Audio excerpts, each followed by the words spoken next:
All right. Shit, now I noticed my pants are clipping. SMH, you wear pants at home. Hmm? I'm just making fun of you. Don't worry about it. Blah blah blah. No, I'm willing to debate the point of wearing pants at home. Bro, people are lucky if I wear anything when I get home. Nah, I'm not about that. Bruh. I have nice indoor clothing that is legitimately too nice to wear outside. Dude. Dude, this first thing I do when I get home is I walk in my bedroom and I take off all my clothing. I do the same because it's outdoor clothing and it's nasty and dirty. But at the same time, I have my, my nice cotton silk blend indoor kimono. So fancy. Yes. A lot more fancy than me. Well, listen, that kimono only comes out when I feel particularly in the mood, Mm-hmm. because in other times it's just going to be a Gold's Gym brand sweatpants. Still consistently camo, but Mm-hmm. Mm-hmm. Mm-hmm. Mm-hmm. Yeah, I just gotta stay stealth. yeah, I don't know, man. I just wrap myself in a blanket and I'm all set. Listen, whatever works. See, I need the mobility because then I go about managing my T-board, which still requires me to sometimes stand up and do stuff to either switch out the tea leaves or at the very least go pee. Mm-hmm. Mm-hmm. So there's some utilitarian concerns about that. Yeah, yeah, yeah. I can get away with it because I have one of those, what do they call it, a California split apartment where each bedroom has their own bathroom inside of it. Ah, nice. Yeah. So I don't have to share anything. I can't abide by shared spaces. I lived with a shared space at one point, and I just ended up staying in my room constantly. Yeah. I don't know. I like my own space. Well, the only reason I put up with that is because it was free and it was a condemned building, so. Gotcha, gotcha. What I was gonna say is even if I get married, right? The other Mm-hmm. person and me, we're both gonna have our own rooms. I will make it happen somehow, like our own like room Yes. just to hang out and do our hobbies in or whatever. Yes, It, it's called a study, and it's a must. it is definitely a must.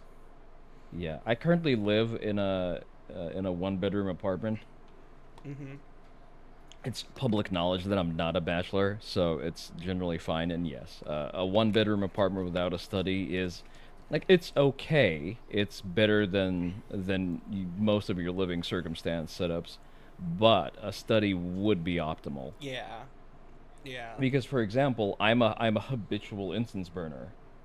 I want there to be thick incense smoke when I do my work, That's how my and it's roommate not really is. something. Yeah, exactly, and you just can't do that in a shared space. No, you can't. You can't. No. I don't care anymore though. I gave up. I gave up that argument. Yeah. I have asthma, so I just sit in my room Oh when it boy. gets heavy. It's still kind of rough to do that to another person. I don't know. I just think it feels inconsiderate to do. I mean, to be fair, we're paying like almost $1,600 a month to live here. He should be able to burn his Eesh. incest if he wants. No, just total. Burning the incest. Yeah, burning the incest. Blah blah blah blah blah. uh, Apparently that's a very hot take these days. I blame anime. Mm, you're not wrong. You're not wrong. No, I'm It's a not. very weird place. Like the general conversation around anime, and I'm in a weird position because of that. Because on the one hand, you have the 500-year-old dragon lord lolly people, Mm-hmm. but on the other hand, you have the obnoxious leftist tourists who are just trying to permeate and take over a new hobby.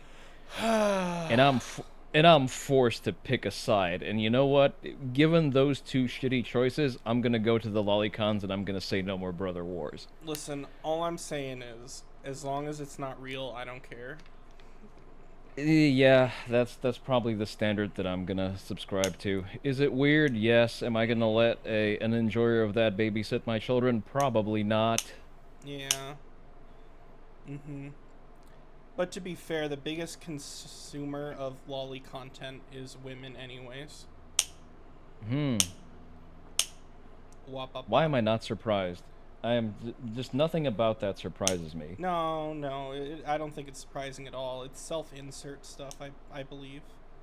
Oh, that's dark. Yeah, well, I just said it, and I own up to it. I could call out about a dozen people I know this is confirmed at. Oh boy. Uh, Mm-hmm. SMH. yeah. I can't refute that. It all makes sense. It just works, man. It just works. It fits. It fits. The shoe fits. The shoe definitely fits. Listen, Occam's razor, it requires the fewest amount of assumptions. Yep. Mm-hmm. It does. You know what? I can kind of relate to that in the sense that maybe that's why I find Shota less objectionable than Lolly. Yeah. I mean, let's be honest. If you could go back to be like a tiny little thing getting dominated by a giant fit tomboy, who would say no? SMH. Hmm. You do have a point. You do have. I will refrain from commenting anything conclusive, but you do have a point. Listen, I don't know a single guy that doesn't want to go out being smothered by one. Come on, bro. Listen. That's a different category. Okay, that's a different tag. Uh-huh, sure. Listen, I am a simple man. I just want my head cracked like a watermelon. Exactly. Mm-hmm. Yeah. Have you noticed that people like in the last 2 weeks have become very, very confrontational, or is that just me? I mean, there's a weird energy in the world right now. I think it's just seasonal affective disorder. It could be partially, but there's been a lot of weird things that have happened in the past week, let alone past 2 weeks. You mean like every week? Yeah, but it's a little different. It's like, AT&T had a massive outage for like a day, right? I am aware of that, but I was for some reason unaffected. There were dozens of companies taken offline. Stuff That I did hear, yes. even if like consciously people might not think anything of it, subconsciously things like that are kind of earth-shattering will affect people's general attitudes. I believe anyways. Interesting. Mm-hmm. I found generally my experience is that, usually I'm known to be very agreeable. Surely that is the prevailing reputation that I have. But usually conversations that ended up on just, mutual non-engagement on key disagreements. For example, someone goes, posting neo-Marxist screeds in a chat room and I just call them a retard and move on. Now, it turns into gigantic shit fights. I just don't think it's worth engaging with people anymore. That's true. If people want to swim in their own opinions, I say let them. Because in the end, there's only one objective reality, and it's going to slap us all in the ass at some point. Well, hopefully it's going to slap someone in the ass coming November. My opinion on that is essentially, I don't know what's going to happen. I'm gonna be honest with you. Oh, there's no knowing. There are too many moving pieces. There is the likely outcome. Dude, the likely outcome is me moving to a little farm in New Hampshire. I'd say that's a nice plan.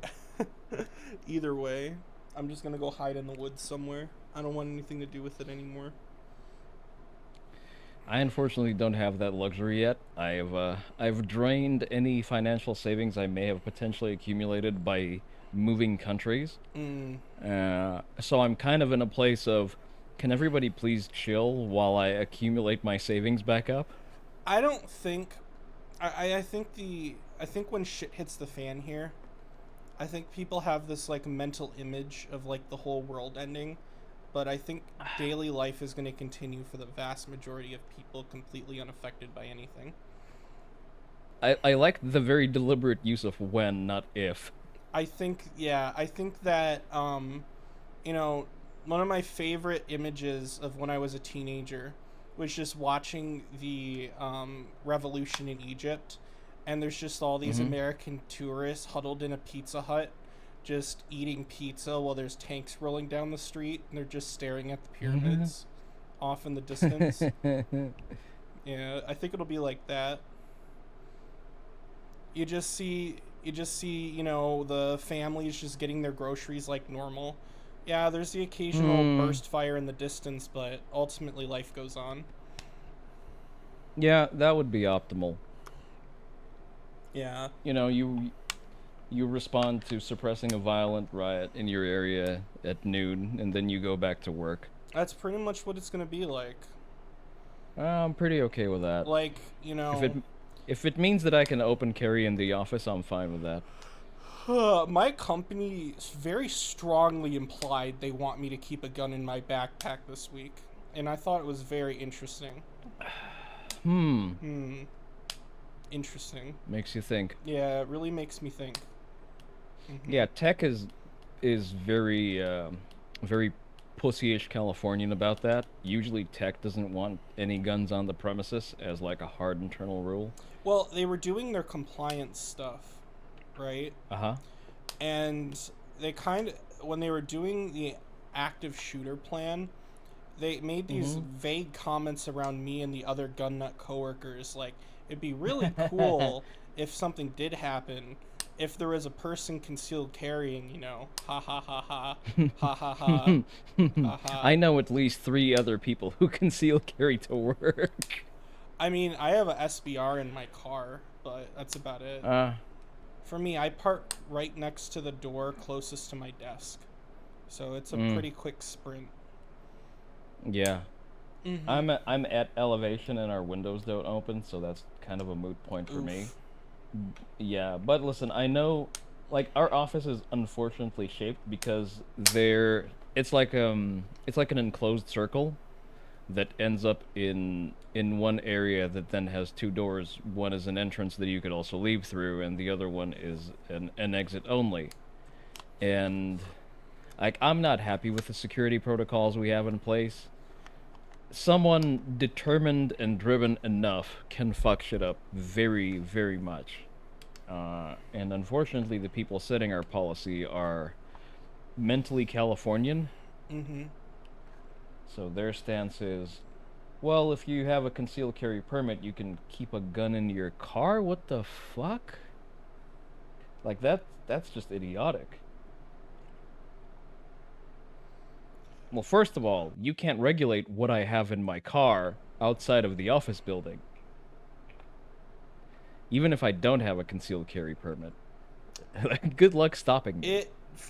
In Michigan, it depends where you're at Hmm. and what the business is. Interesting. But even then, it's like not really Isn't it, enforceable. well, yeah, also isn't a car technically like an extension of your real estate? It falls under things like castle doctrine and things of that nature. Not in Michigan. Ah. Cars are completely different classes of personal property here, Hmm. essentially. That's too bad. Like, you do not have the same, um, how do they do it? When you get your driver's license, you're essentially signing an agreement that waives some of your, like, search and seizure rights to an extent. Uh, that definitely doesn't sound like coercion. Well, I mean, it is, but, you know, Mm-hmm. it's something you gotta Yeah. do. It is what it is. So they have, like, very specific things outlined in the statutes. But for Mm-hmm. firearm possession, they would have to trespass you before anything with it on their property would be enforceable. I think the legislative landscape in Texas is very well designed in the sense that the default is constitutional carry, businesses, if they feel like going out of their way, can prevent unlicensed gun owners from entering their premises with signage, which is usually non-standardized. So if you don't have a license, you actually need to look out for inconsistent signage, gunbuster signs, things of that nature. Here the sign has no legal weight at all. It doesn't mean anything. Really? Oh. No, the trespassing signs on like property lines, they do, but no gun-free zone signs, no guns allowed. They have no legal properties at all.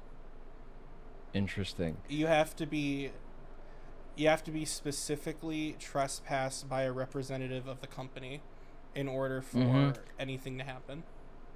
It's technically similar here, but there's like this gray area. There's what's referred to a 30-06, I think it's 30-06, 30-07 signage, which is standardized. It's supposed to be in English, Spanish, prominently visible on every exit, and have like inch-high lettering. In that case, they like warn you that being here, carrying a firearm open or concealed is like technically felony trespass, but they still need to trespass you first. Yeah. So, I guess kind of sucks to suck. Even then, my state has, millions of people that conceal carry. So even the regular rules are not enforced for the most part.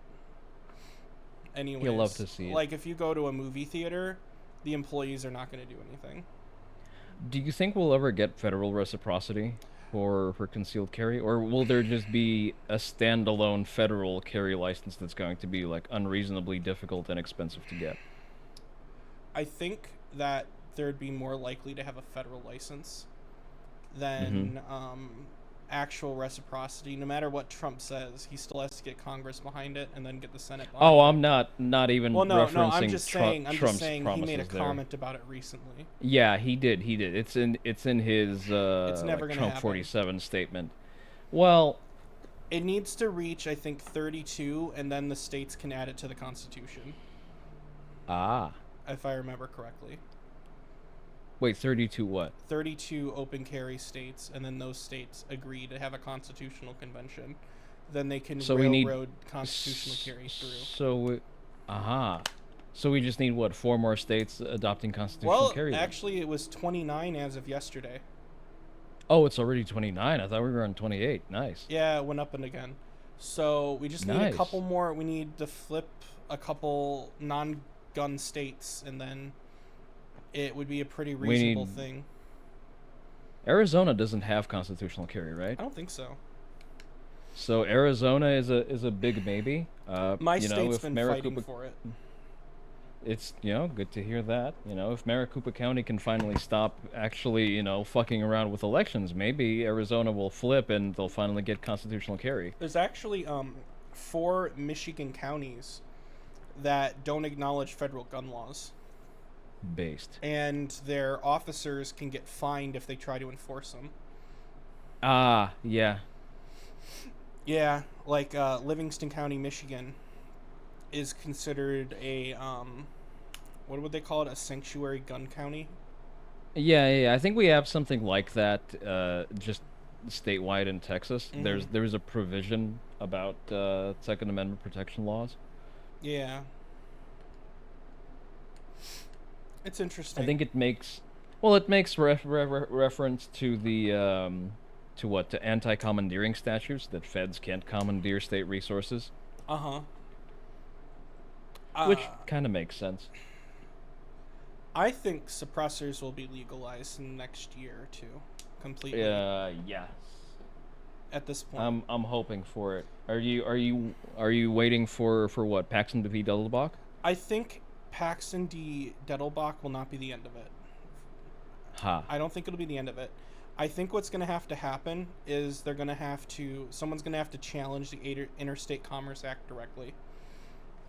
And have the Supreme Court determined whether the federal government has the authority to actually enforce that act at all and regulate the trade between the states. Because I don't know if they do. Well, I mean, there's already a precedent set of it not being entirely enforceable in the form of the weed trade. Because the weed trade operates essentially on the same argumentation that Texas is making in Paxton v. Dillabach, that if it stays within the confines of the state, it doesn't really affect interstate commerce at all. Yeah. But I think there needs to be a direct challenge on whether the federal government has the right to regulate commerce between the states. As opposed to trying to challenge the NFA directly. Yeah, because if they do it like widely, it's going to affect so many businesses that I think there will be just enough lobbying money to push it through. I see, I see. Yeah. FPC recently posted that New York still owes the plaintiffs in Bruin like $500,000 for legal fees They're never going to because get they it. won the case. Uh, No court can force yeah. them to open up their wallet. What I think would be really entertaining, though, is if they allow them to send in whatchamacallit and just seize state of New York assets to make up the money.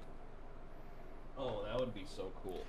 I think it would be amazing because the second that motion is filed, they do not have to accept cash payment anymore.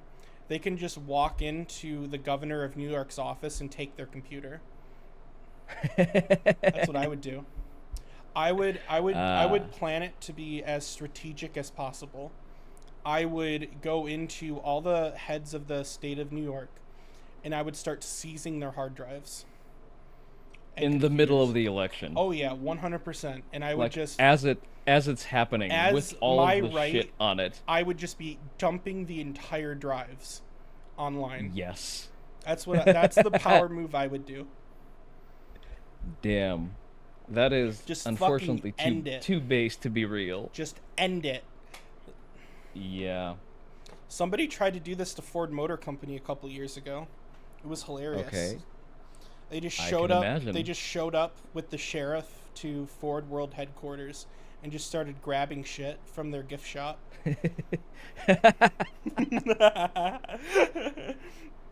And Ford literally came down and just begged them to accept a check instead. That's very funny. I think it's hilarious. Bullying corpos is always fun. Yeah, there was a hospital where they just took an MRI machine. It was like, that about covers it. It just carted it out on a U-Haul. Okay, sure, but it's not a very liquid asset. I think it's funny either way. It's hilarious. It's hilarious. I would be primarily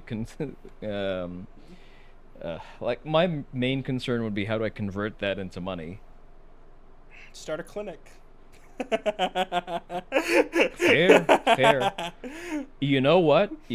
Cash clinics are actually picking up. Oh yeah.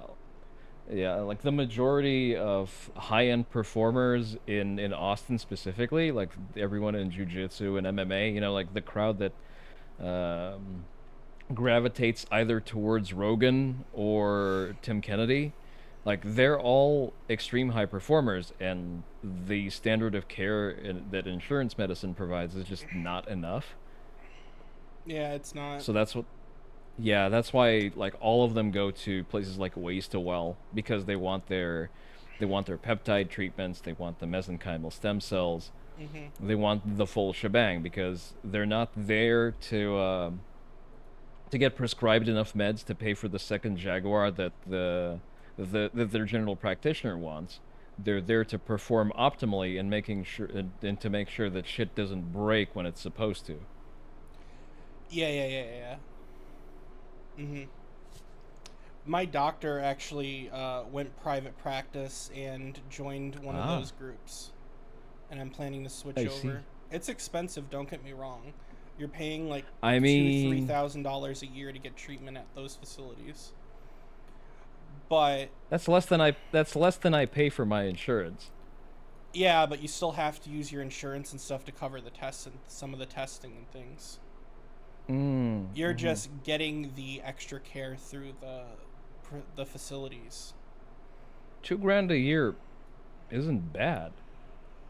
I should actually look into that. Ugh. Yeah, I it's tried getting into Ways to Well, but then their wait list was like it was booked up 3 months in advance, and I just couldn't plan that far. I should revisit that particular topic. mhm, mhm, Be, mhm. yeah, because I have vertebrae that are hypermobile that constantly cause like nerve impingements and shit like that. Things generally having to do with inflammation and aging that I should have addressed at this point. And you know what? If it works out and if they're a good outfit, I'll probably just also pipeline my dad into this stuff as well. Yeah, yeah, yeah. I don't know. I like these types of centers. I think they're worth it for Mm-hmm. because of the way that they treat. They don't have to follow the insurance company's standard of care guidelines. Yes. Like, they thought I had thyroid disease, right? Mm-hmm.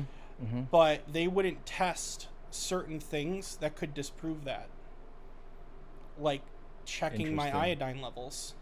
Turns out I was just Huh. severely iodine deficient, and adding 5 milligrams to my bottle of water every day completely reversed every problem I was having. Huh.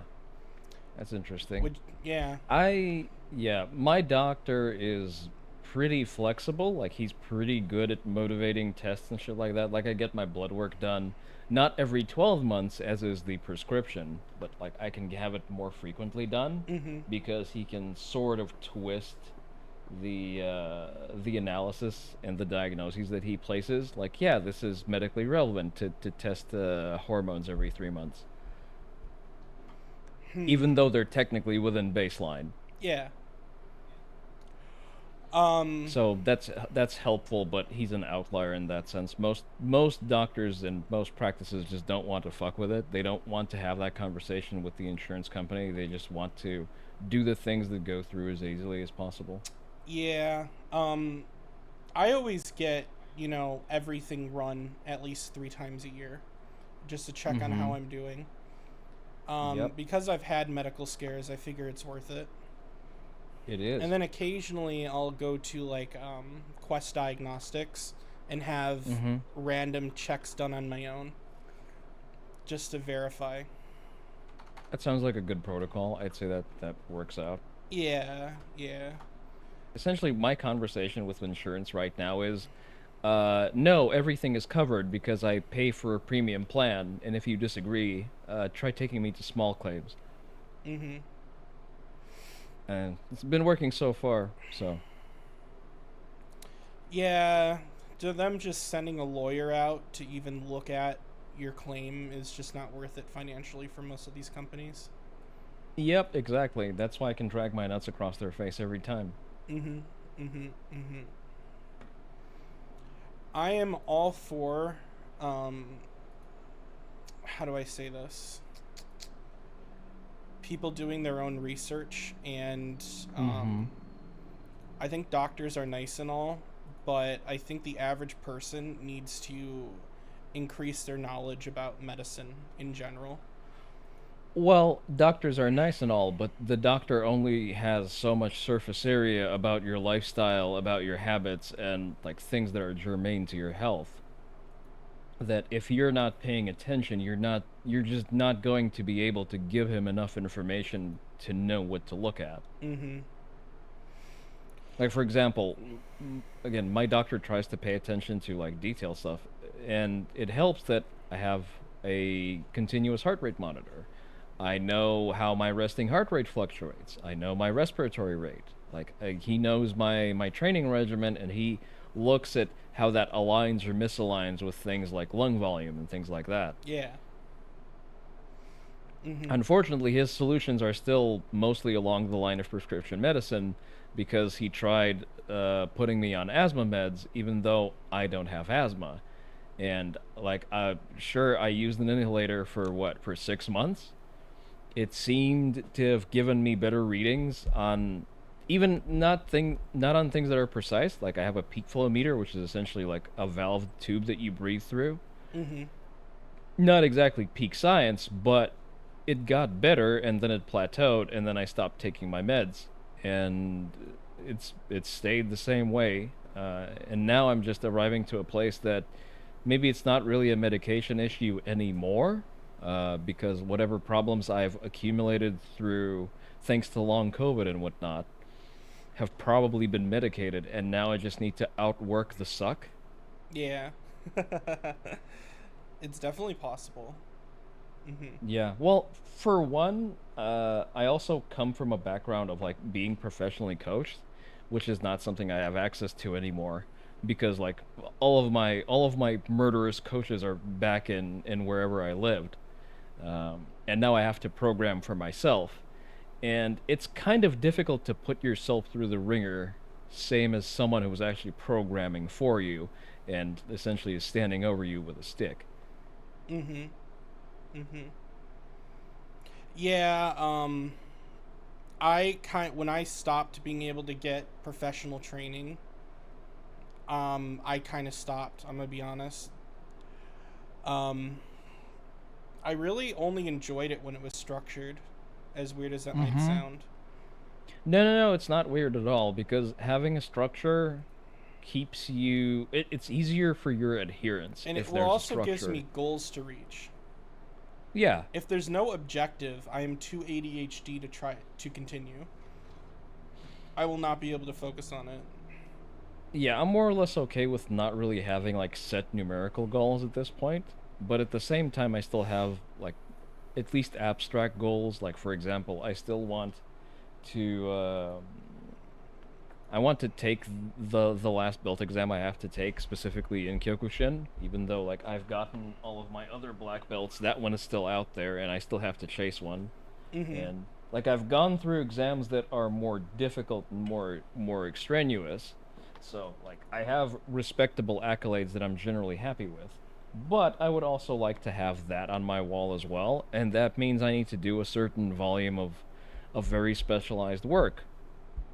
And that's like a thing that I'm chasing, which is helping to keep me motivated. But if I, on top of that, if I had structure, I would have also performed significantly better. Yeah, yeah, yeah, yeah. I understand.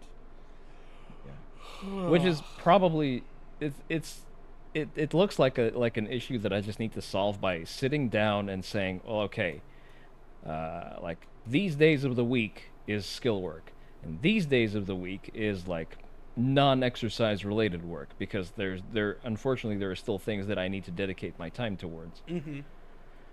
So I just need to set out specific days for specific activities and actually follow a plan as opposed to being a droopy, tired bitch who says, "No, no, no, I'm tired. I'm just gonna work in Blender instead." That's funny. I mean, honestly, that's been me lately. I just have been too Yeah, distracted with life to do much.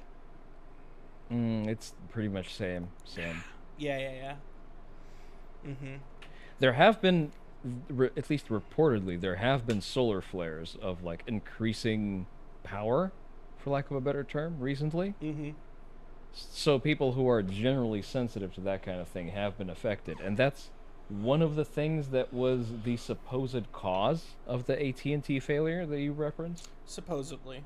I'm skeptical. Supposedly, allegedly. I'm a little skeptical.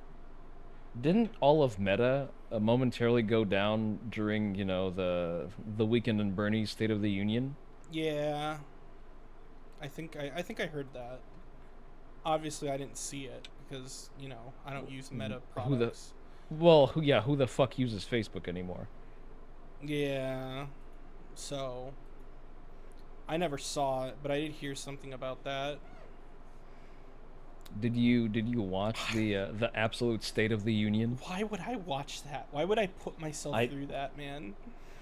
I considered live reacting, then I decided that I just don't have the energy to do that, and I probably won't Into have what? insights. Watch the poor kid of that Marine get dragged off in handcuffs, That's as his dad, but or the dad, shit, or yeah, that whatever. was rough. Yeah, yeah, Yeah, yeah, come yeah, yeah. on. I don't want to watch that. That's sad.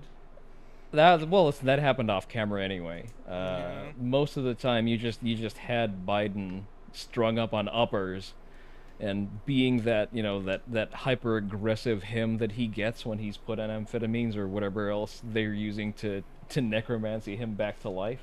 Mm-hmm. Yeah, they're probably just stuffing him full of Ritalin, hoping for the best. I'm not even sure it's Ritalin. I think it's Giving him good old it's fashioned Prevatin tablets. It may just be that. You know what? At that point, they may just be stuffing a Panzer Chocolate suppository up his ass and just letting him roll. I think that's funny. I feel so bad for him. Like, Listen, he is at death's door. It's not, and they're not he's making not things at better for him as death's well. door. He's half stepped in there. He's talking to dead people, dude. He's talking to dead people. That's true. I did see that. My dude is looking beyond and trying to warn us, but it's just not coming out.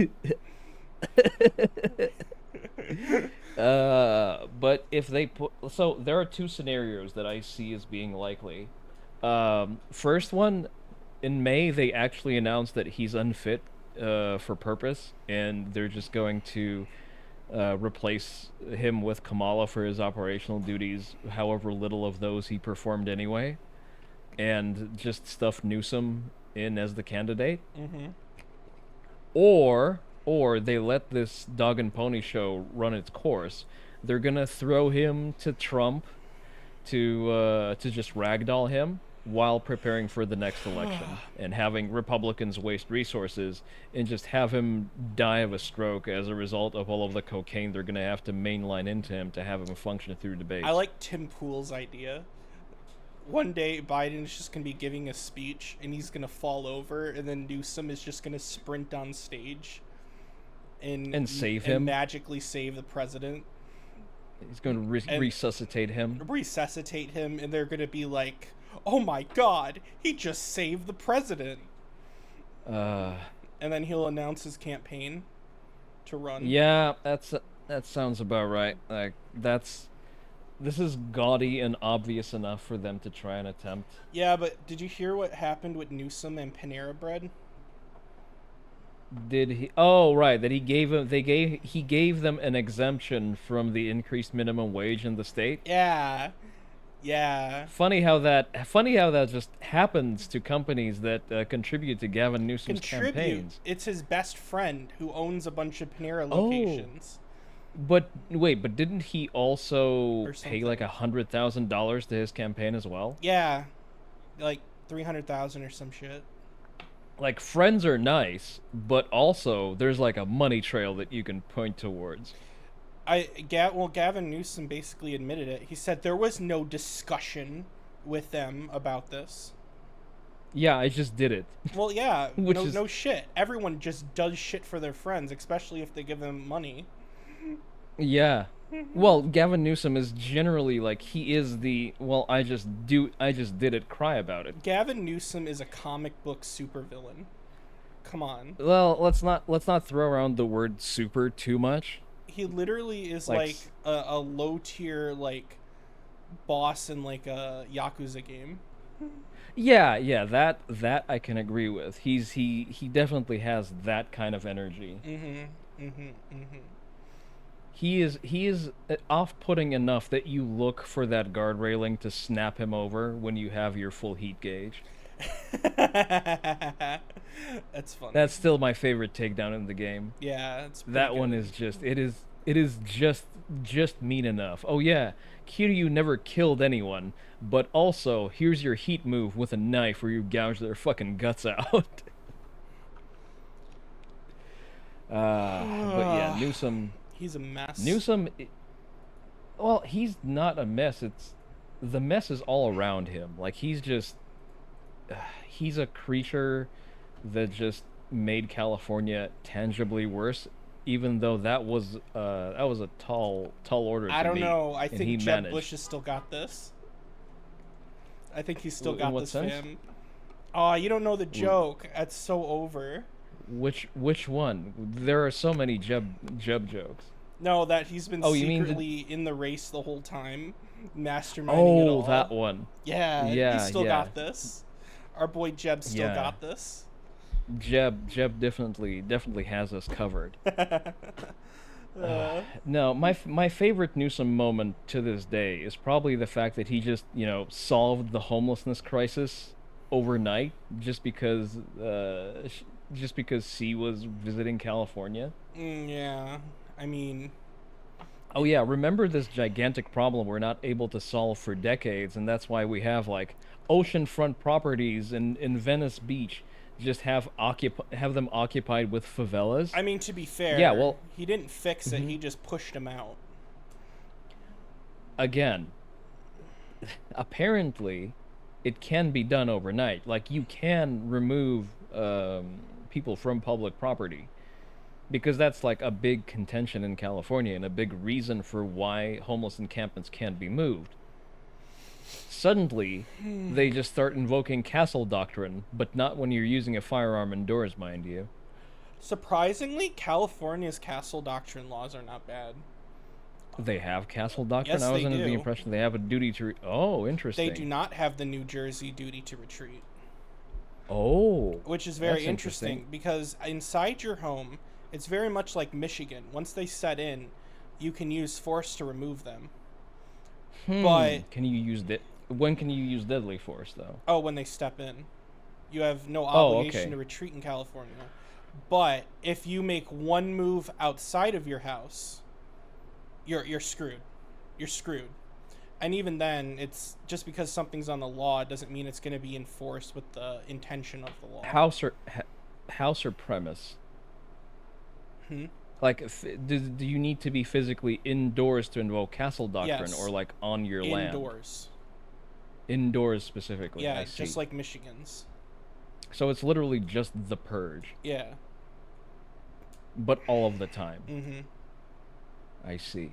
It does make, you know what, now that I've given it a fast moment, it actually makes sense. Because if you have the shit show that is happening outside all of the time, but at the same time you have strong castle doctrine, it means that the hyper wealthy elite can just essentially create those impenetrable perimeters around them, and anyone who tries to disturb their peace just gets smoked. Now, going through a fence, I believe, is slightly different. Mm-hmm. It's one thing to step on land, it's another thing to cross a barrier. Aha. Like in the state of Michigan, crossing a... Like, the police can walk up to your door, right? In most places. Yeah. And knock on it, but they cannot cross your gate. If they open your gate, it's trespassing. And I Uh-huh. think California has it the same way. If someone bypasses your security wall, it's pretty much Mhm. the same as entering. But if it's an open space and somebody steps on it, it's handled different. Huh. So I guess that sort of sets a precedent for having at least a symbolic gate on your land if you're, for example, living in a suburb. Oh, dude, I'd build a wall. If I could get away with it. If I was forced in a suburb, I would build a wall. I don't care how ugly it is. They can take me to court. I mean, I'm building a wall. I think most suburbs, like most suburban houses here, already have walls around them. Mm-hmm.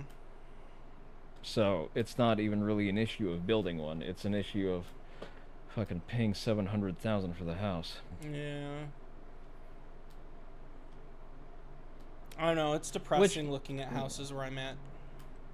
It's especially depressing looking at prices 2 years ago, before the Californian exodus. Well, like, the thing is, the plots are affordable, right? They're just in an unusable state here. Ah. Like, I can get, you know, a 1,400 square foot 2-floor house for 150 here. But Nice. it's going to be like 130 years old and hasn't been maintained in 30 years. So it's essentially starting you're- over. Yeah, you're gonna spend just as much as it costs on renovating it or building it from scratch. Yeah. Mm-hmm.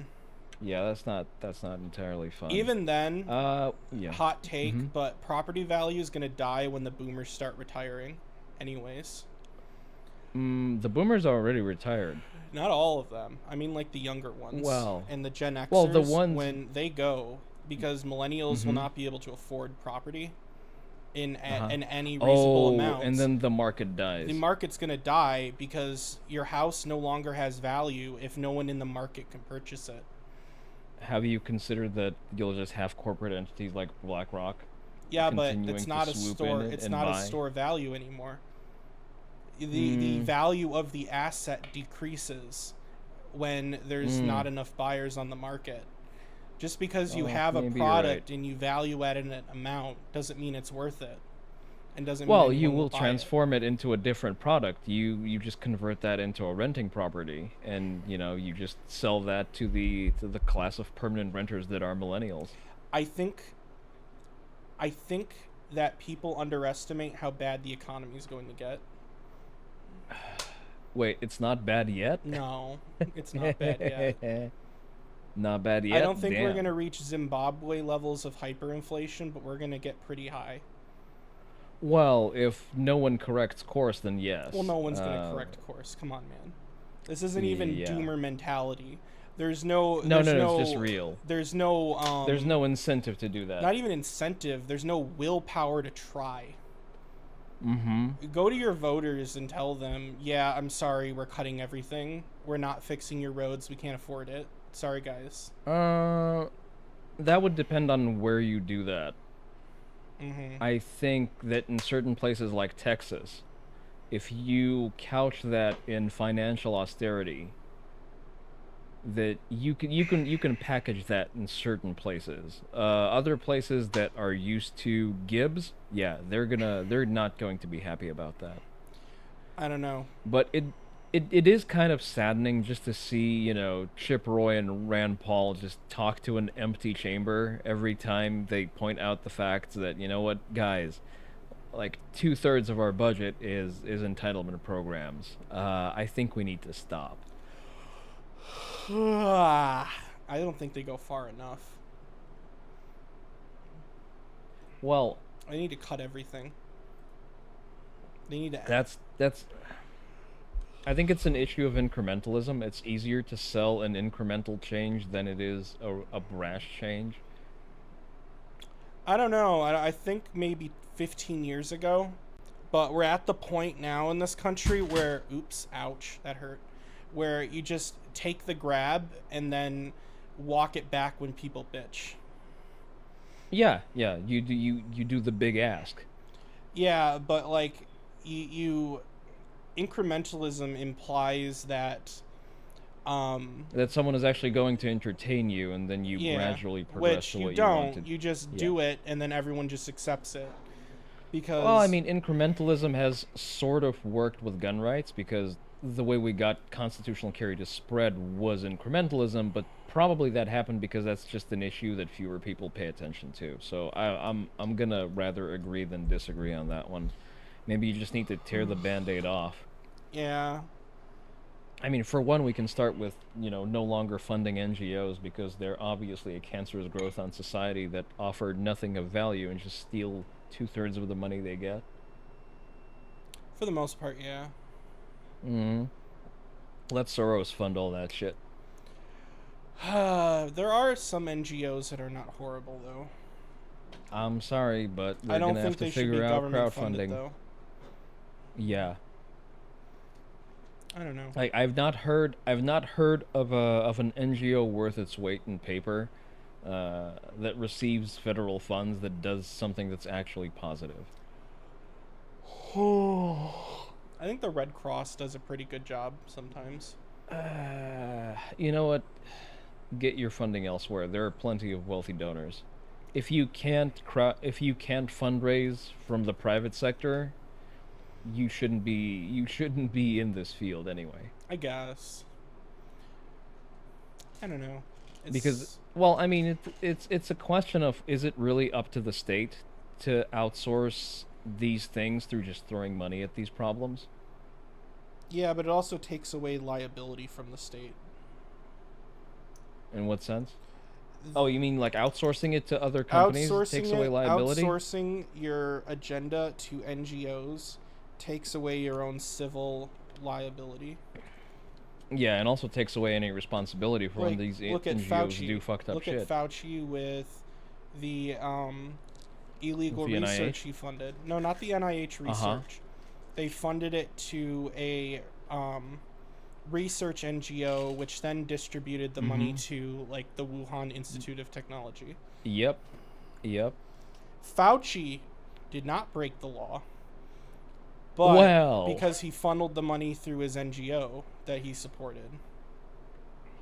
which is It proves I don't think that proves my point. I don't though. think it does prove your point, but I don't think under any kind of real analysis it conforms to the statement of Fauci didn't break the law. Well, it functions the same way business owners use LLCs.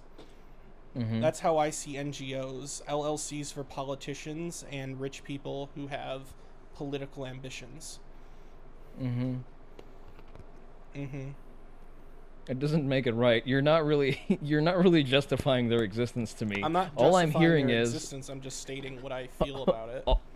all I'm hearing from you right now is yes, stop giving them money and burn them all to the ground. It's just, I would be fine if the government gave, an NGO like FPC a good check. I wouldn't care. You see, here's the thing. FPC seems to be doing a pretty bang-up job of fundraising from the private sector, like I mentioned previously. Yeah, well, they're funny, and they're also actually doing good work. Like, me getting comments liked by FPC was a highlight of my month. Nice. I will get my follow from them one day, I swear. Listen, you just have to Fed post a little harder. Yeah, I'm gonna write blog posts about when my Form 1 suppressors get denied. And then at them. Well, you will technically have standing to sue under, multiple conversations that are currently happening. Well, I think they're going to reject it purely based on what I made the model numbers and serial numbers. Did you make the serial number tax these nuts? No, they're a lot more cursed than that. Your mom is a whore? I was very drunk when I made them. I mean, I was very, very drunk. It's just unfortunate that you can't really fit the ATF's ice cream flavor of choice's unwashed penis onto a frame as a number. Oh, you can. You can? I've been, okay. I'm gonna send you one of the ones I did yesterday. I made a femboy version of this and a tomboy version. This is going to show up in their database for everyone from now on. Every time somebody tries to form one a suppressor, they're going to see these in the option, and I'm going to be happy.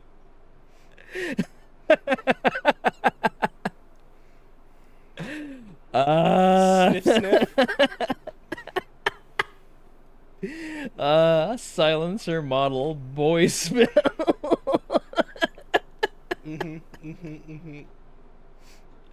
You're technically not wrong, because it's hard to imagine something more boy smell than burnt gunpowder, but still. Don't worry. The boob sweat SBR jackal is coming soon. Oh yeah, please make an ab sweat stock. This is too funny. My goal is just to make the NFA division really uncomfortable. I can't do anything to fight them, but I can sure make them miserable. I mean, that's a valid approach, yeah. And legally, there's nothing they can do about this. There's no... I mean, it's going to be... The only problem I foresee is that some of them may be into it. Well, don't worry. It's going to get worse and worse as things go on. I hope so. You think this is where... this isn't my starting point. I'm sure we're way past that. Yeah. They're going to, like... Oh. I think it's going to be funny. I mean, as long as they can't do anything about it, I mean, you may as well. I mean, there's no statute in law anywhere that says I can't do this. I mean, it's not profanity, so... Oh, even if they it really was. don't have a leg to stand on. Even if it was, the government has to accept it. This is my freedom of expression. I'm surprised it's not taken yet. So. I will sue on First Amendment grounds if I have to against the NFA division. Based. I don't care. I will bankrupt myself doing this. I will die on this hill. I think you could get. I think that is a lawsuit that you could get FPC to stand. Oh, behind. I could get crowdfunding support for so protecting the easily. boob sweat suppressor. Yeah, totally worth it. I mean, you listen, you just commissioned some very cultured art of the suppressor being jammed between some anime tits. I think it's gonna be funny. That's that. Listen, you already have my vote for that, so Ah. that's a platform I can get behind. Oh boy, I could add some I lost my titties train to of one of the thought. suppressors too, just to make it even worse. If they request pictures. Yeah, I mean the best way to go about that is to essentially engrave something that's PK Patchwork styled, like a half naked or fully naked operator waifu. Exactly. Exactly. It just works. There's a plethora of artists out there that make very banger designs. Speaking of banger designs, I commissioned a live 2D P90. A Okay, fully rigged P90, and I'm excited for it. okay. Just popped in I my look head. forward to seeing it. I spent an ungodly amount of money on this, but it's gonna be worth it. Have you considered just being a 3D model because those fully rigged weapon models already exist anyway? Yeah, but I like live 2Ds. Hey man, pick your poison. I picked my poison. Yeah, yeah, listen, as long as you're in having fun, I'd say it's worth it. I don't care about my financial well-being. It's fine. I still pretend I do. There's no point in pretending. They all know what I do. Everyone knows and what then I I'm do. like, yeah, and then at the same time, like, oh yeah, I'm gonna be financially responsible, but at the same time, in the back of my head, my first thought is, I'm getting a bonus this year. Am I buying a 1911, or am I buying that DMR upper for my primary weapon systems?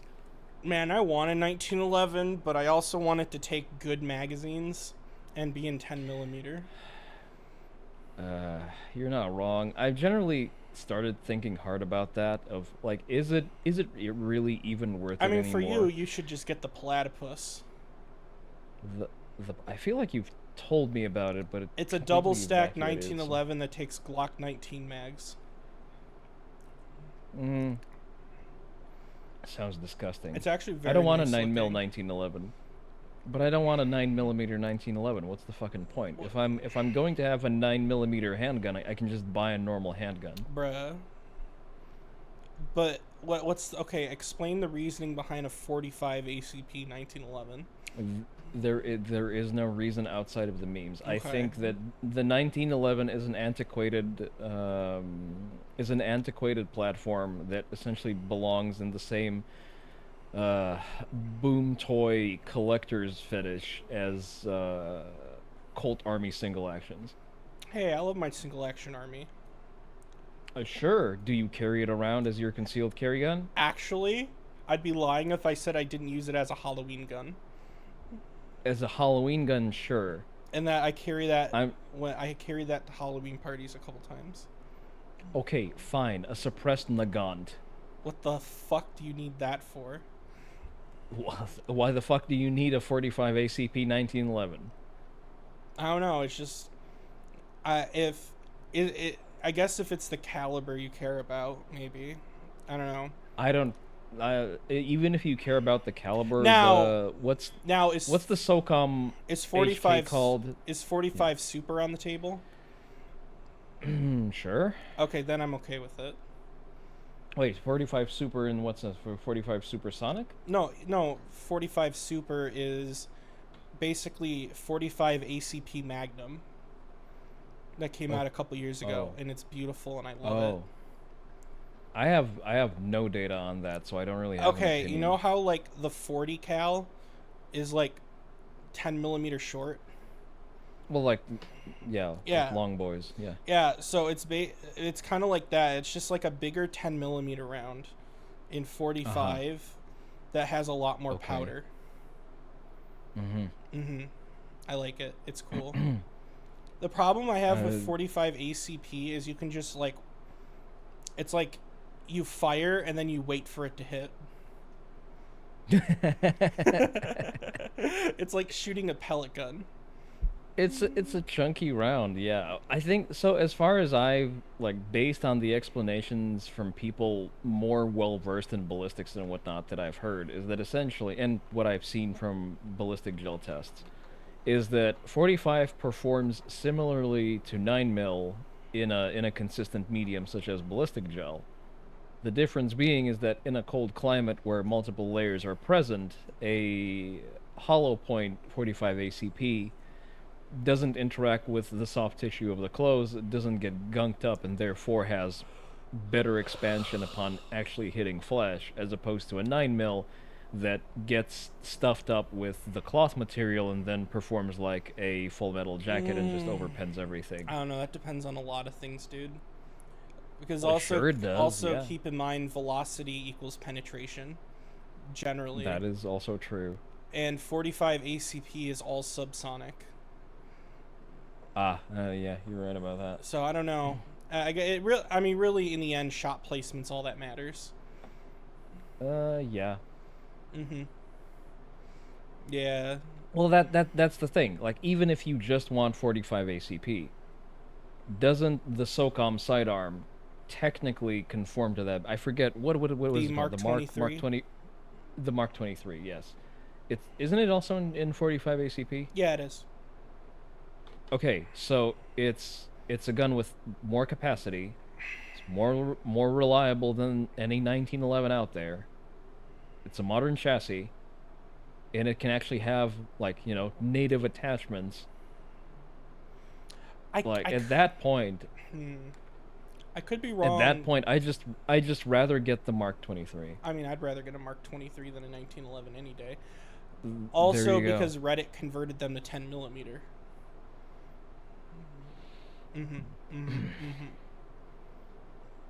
If you're Sure. unfamiliar with 10 millimeter, it's essentially 2 shots of 9 mil. I mean, I've seen 10 mil ammo. I think I've shot 10 mil as well. I just don't really have an opinion about that. I'm told that 10 mil is the preferred caliber for pistol caliber carbines for lighter weight shooters, and that's about it. I'm perfectly capable of handling the weight of my MCX and the kick of it of 300 blackout, so it's not really a concern for me. I'd actually say the So 10 that's why- millimeter has more recoil than the 300 blackout Does it? because most of them are direct blowback, and it Okay, requires a yeah. pretty heavy chunk of metal there, to keep that thing cycling.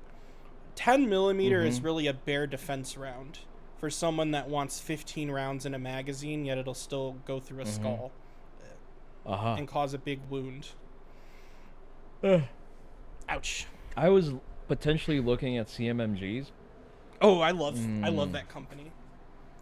I love the company, but I have no reason to give them money, if that makes any sense. Yeah. Like, I've just not happened upon a product that I look at and I'm like, oh, hell yeah, I'm getting that. Yeah, they're good people, Because, sure, like, and they make good stuff. It's just none of the stuff they make fits any of the requirements I have or any of the roles I need to fill. Like, for example, I'm still looking for, well, I technically found it was just prohibitively expensive, but I am looking specifically for a piston-driven 223 Wild upper that's going to be 20 inches long. I would just put a 20-inch barrel on a Jackal. 20-inch barrel on a Jackal. Yeah. But wait, the PSA Jackal? Yeah. But isn't that direct impingement? No, it's piston driven. I printed a lower. It is piston driven. It's a beautiful little lower too. Very nice. Nice. Yeah, they're piston driven and they are very reliable for what I'm seeing, and the price ain't bad. It would just need a longer barrel. So what I would do is the longer barrel would also require me to drill a new gas port for it. I'm pretty sure if you just called a company, they would drill it, like Faxton or something. Well, you see, now it starts tallying up to the same $1,000 that I would just pay for a 20-inch upper from Primary Weapon Systems. I guess. Like, I already have a lower for it. It's sitting in it has been sitting in my closet for like the better half of a year. Which lower do you have? It's an Aero Precision with like PSA lower parts. It's like nothing fantastic. Gotcha. Oh, Yeah, wait, I put. dude, Arrow makes lowers for like Daniel Defense and stuff. They're like some of the best Yeah. on the market. I mean, it's a lower. It doesn't Yeah, do I'm much just anyway. saying. Yeah, Don't. I'm not bragging on it. No. I'm just saying, like, don't undersell it. Arrow makes amazing shit. Oh, I'm not underselling Arrow. I'm underselling my capability of putting together a lower. Oh, okay. Gotcha. Yeah, I did that on stream, and holy shit, did I suffer. I've finally experienced the magic of having that flying detent pin. I think we've all done that a couple times. Yeah, Yeah, that's why I don't like building ARs. yeah. PSA were kind enough to include a spare spring and a spare pin. So They knew. the one they knew. The one spring that I bent and mangled while trying to install it, and the one flyer that I then eventually found didn't affect the build process. Yeah. Listen, it's still impressive craftsmanship for what it does, and I still maintain that ARs are just a superior platform compared to the AK. AKs are fun. AKs are fun. I'm not saying they're not fun. They also they're I'm not gonna say that they look good. They look good in the same sense as like, a flyover six looks when you've had like your fifth beat. Okay. They're that kind of look good. You see, I grew up only seeing ARs, right? To me, they're So just, there's novelty. Okay. the okay. novelty So it's is gone for me. mhm, To me, in ARs, to I me, see. the AK is the novelty. Okay, It's so it's like a Thailand 6 for you. Yeah, it's like it's cool. I want one. Would I, you know, make it in 7.62 Russian? No. I want one in 300 blackout. I want PSA's releasing their 74U clone. I forget what they're calling it in 300 blackout, and I'm like, okay, I can dig this. This is a grumbling PSA gun. is releasing a lot of stuff. I like their MP7 that we have at home in 5.7. Yeah. I'm waiting for that one. That I'm definitely getting. Well, I didn't realize that PSA was the biggest gun manufacturer in the U.S. That's And like interesting. I watched an interview, and they like bought the FN factories in the U.S. too. Oh, that's right. Because all of their stuff now ships with like FN barrels and Yeah. whatnot. Mm-hmm. That's true. That's true. So like, they have all these facilities. They bought AAC ammo. That I in know. here, and they bought, they're buying all the legacy gun brands they can get their hands on, and then just Nice. throwing them at projects. Mm-hmm. So I don't know, I'm very impressed with them. They used to be Yeah. shit, like trash, but now they're making amazing things. Well, I mean, you have to start somewhere. And did you see the burn down test that Grantham did on their upper? No, I didn't actually. So essentially, he slapped like a $300 Palmetto State Armory upper onto a full auto lower, Mm-hmm. and he just went burr through like 5,000 rounds, I think. Yeah. It still ostensibly worked. Like, first of all, it started it with like sub MOA groups when he just put it on, and then he burned through that ammo. Did the upper acquire some damage after 5,000 rounds? Yeah, no shit, it did. Well, of Because course. like any retail like consumer grade rifle is going to do that. Like, you put a Daniel Defense through that, I'm not guaranteeing it's gonna last through 5,000 rounds. No, your barrel's gonna lose its So yeah, whatever. you're going to accumulate whatever damage you're gonna accumulate. Like, the bolt is gonna start shearing off and things of that nature. But you know what? They put 5,000 rounds through it. They said, yeah, sure, it got damaged. The groups are now less tight as a result of that damage. But you know what it still fucking does? It still sends hate downrange. Yep. After 5,000 rounds for $300. Mm-hmm. So, yeah, they make solid shit. It's also not like what their CEO said. It's not that their stuff is affordable. It's that other companies are marking their shit up like 16, 20%. And then selling it like it's something high end when half the shit's just coming off the PSA assembly line anyways. Mm-hmm. Well, a SIG, just the upper, like a stripped upper for the MCX is $600. A stripped upper. Just the fucking metal part. How does that make sense? It doesn't. Yeah. It doesn't, but I'm sure someone will 3D print it and it'll work. It sure will. Mm-hmm. Like, what I was kind of disappointed though is the Jackal I accidentally started building. Mm-hmm. Mm-hmm. The upper is essentially the cost of the full rifle. Mm-hmm. They're not really charging you a price for the lower, as funny as that might sound. Huh. It's like nothing. It's negligible. Well, lowers. What completed lowers these days are like $100 retail, $120. Yeah, but it's a very distinct part from an AR-15 lower. Uh-huh. Yeah, it's more like a CZ Bren 2 than an AR-15. Mm-hmm. But anyways, it's kind of disappointing. I guess the only reason to 3D print one is so it's not in any databases or anything. Yeah, that would make sense. Still, it's a cool design. The one I'm doing is Cyberpunk 2077 themed. Oh, nice. Yeah. Mm-hmm. Did you see the appearance of Director Diddleballs on what was it, Face the Nation? I saw clips of it. I couldn't stand the weapon expert. You didn't watch it? Did you see the clip? I saw the clip. The alleged weapons. The alleged weapons expert. Oh yeah, anyone can put this together in under 20 minutes. Proceeds to fail to put the slide on the Glock frame. Did you see Grand Thumb's response to that? I did not. He got I a timer, it was very funny. And he lined up like 6 Glocks, right? And he just disassembled them rapidly, one after another, in like a minute or two.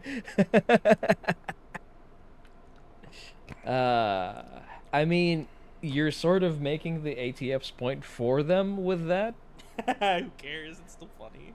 But also, it is funny to dab on them. Yeah, fuck the ATF. Hell yeah. Like, imagine not being able to take down a fucking Glock.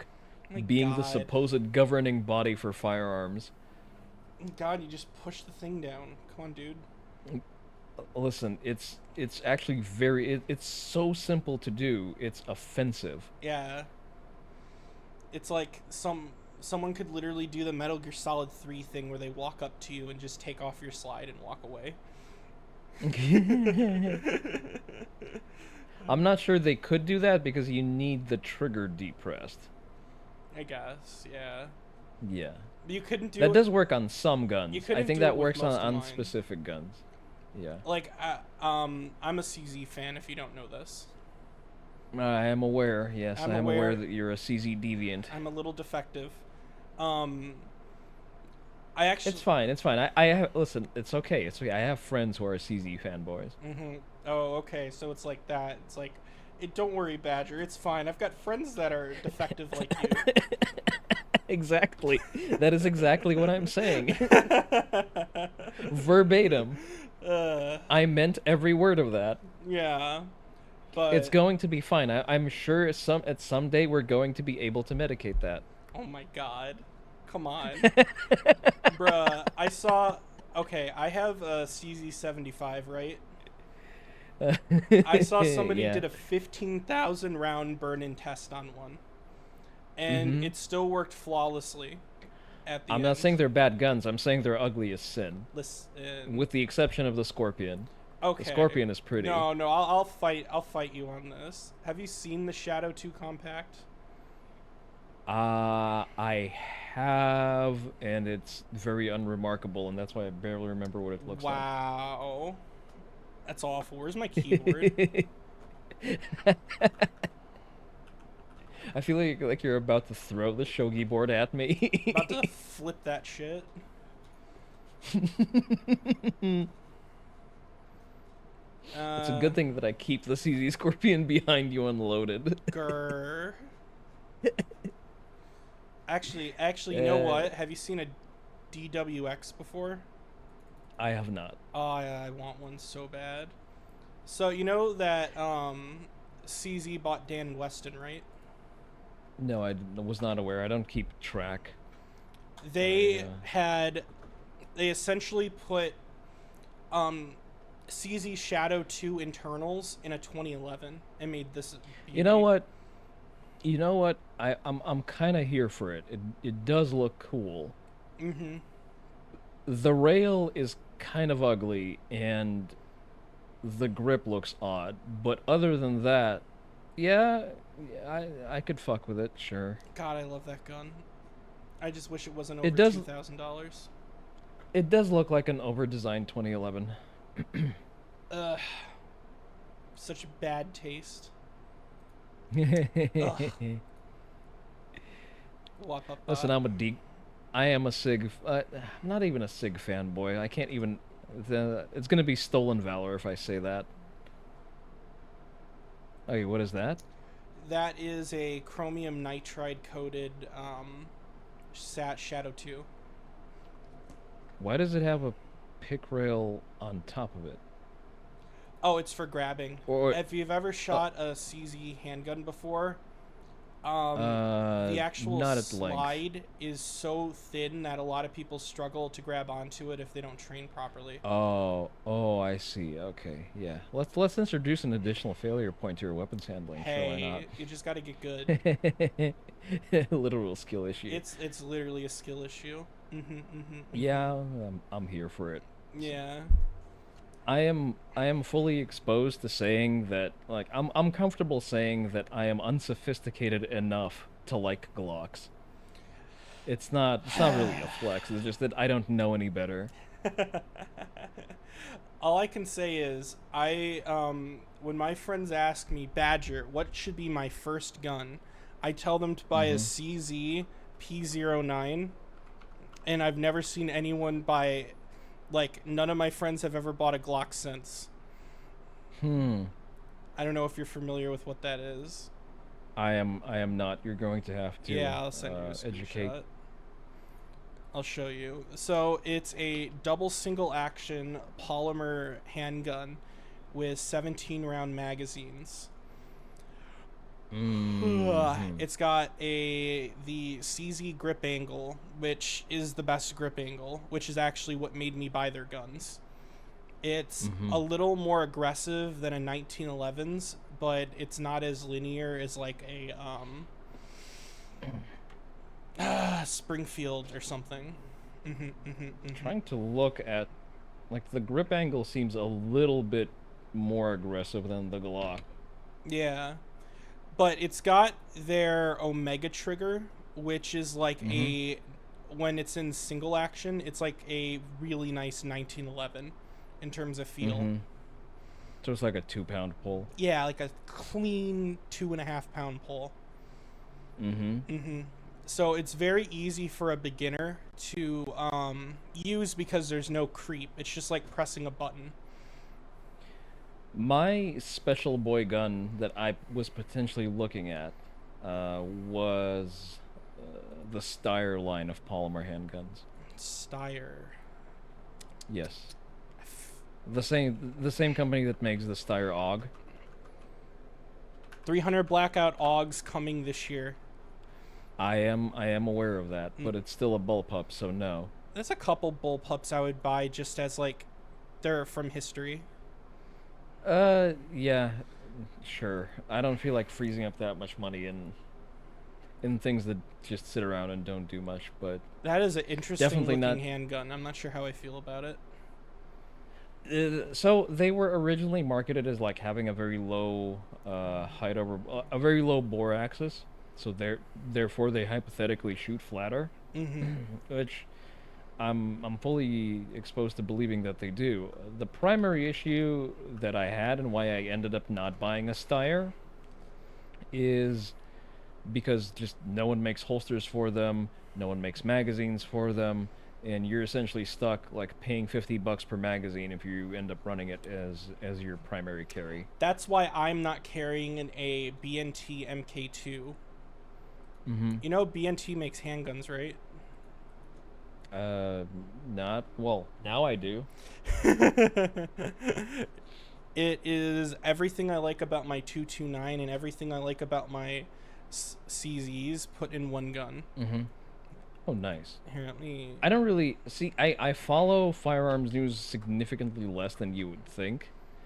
I like the things I'm aware of are either things that TFB TV makes videos about, or if Sig Sauer continues to mock me.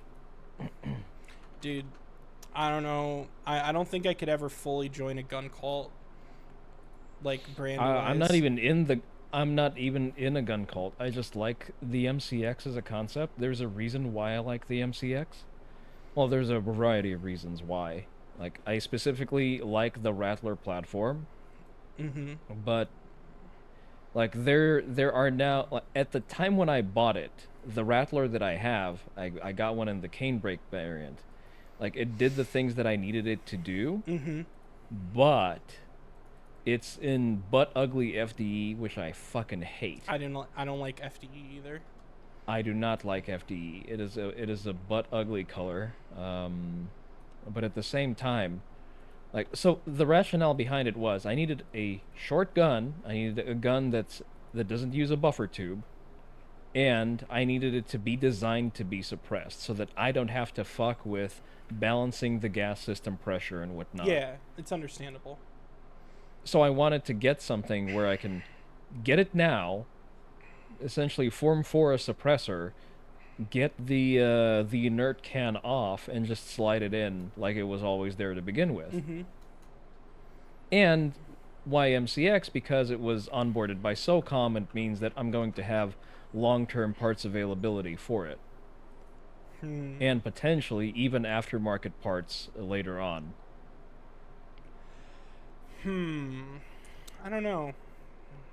Like, for example, now I'm easily capable of finding a brace for it, which I did. Like, I didn't buy a 6-hour brace for my MCX.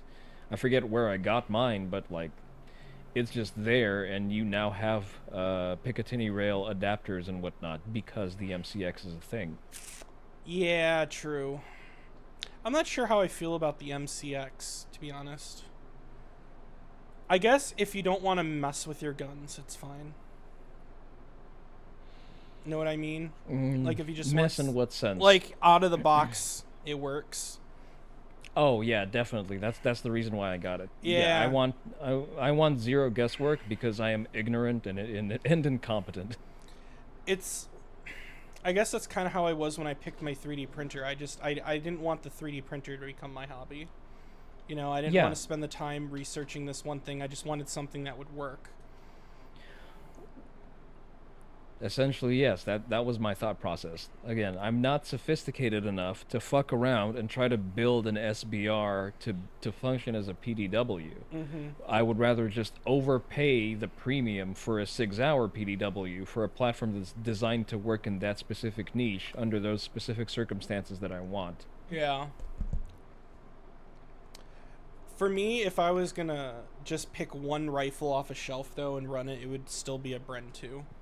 Out of anything. I mean, sure. I mean, look at how good they're doing in Ukraine. They can't get enough of them.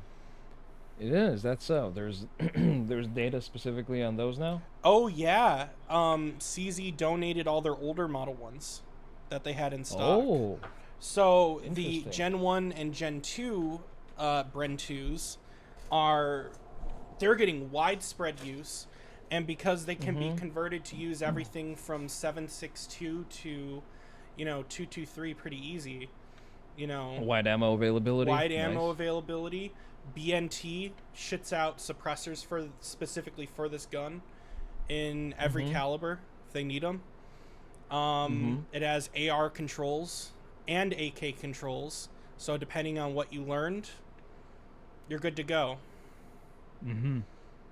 So I think they're very neat little guns. I love how certain gun and just arms manufacturers went like, huh, well, this is a good opportunity for some live fire testing.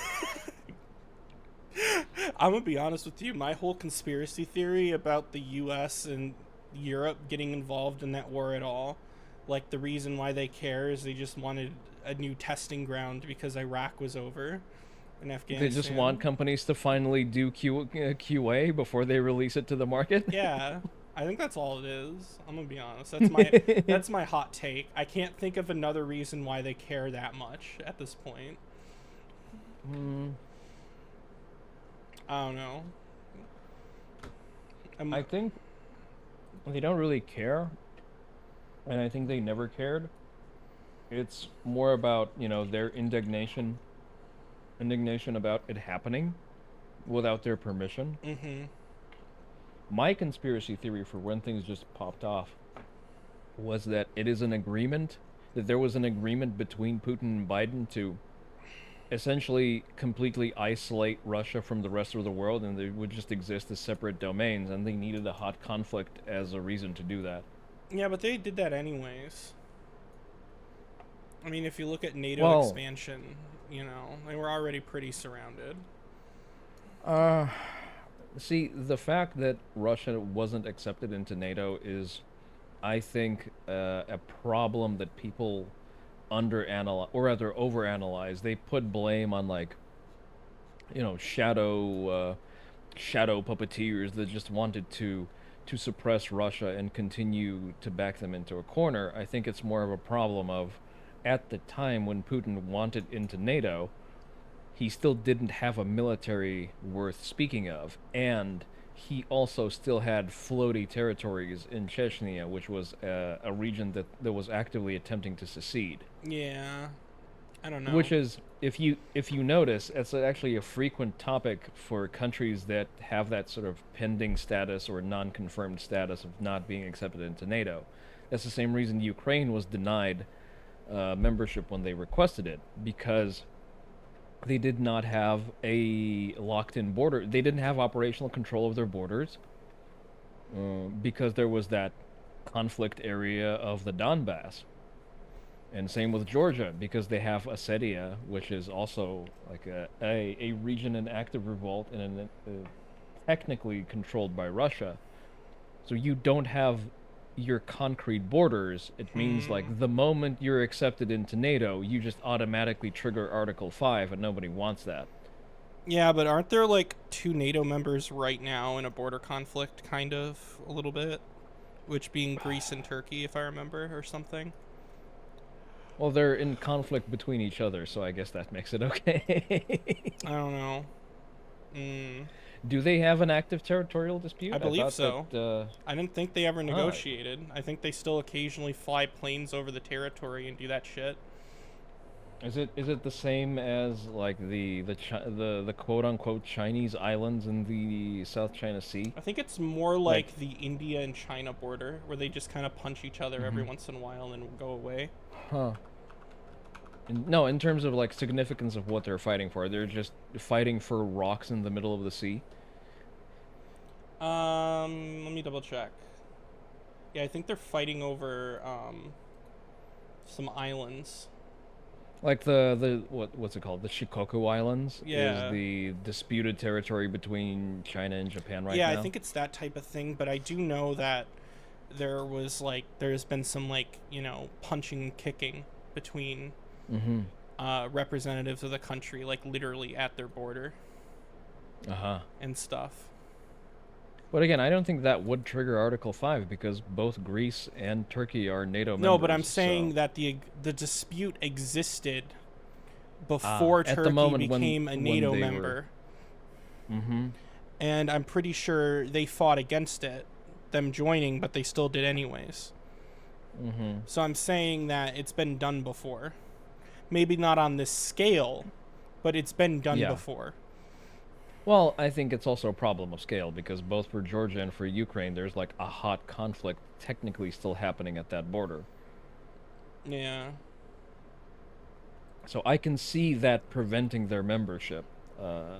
And again, so I think the argument of NATO is an anti-Russian bloc. Well, I mean Russia did sort of position itself as an antagonist to NATO at some point Yeah, but I because also think there's yeah. no way anyone can deny the fact that NATO has expanded on Russian territory. Now, I'm not defending Russia or anything. See, now we need to discuss what we define as Russian territory because I deny the presupposition that Russia has any claim to a field of influence of countries that actively want nothing to do with it. Well, I mean, Because the means by which NATO was expanding was countries that broke off of Soviet control that never wanted to be under the Soviet boot again and went to NATO to seek protection from them in their status as sovereign nations.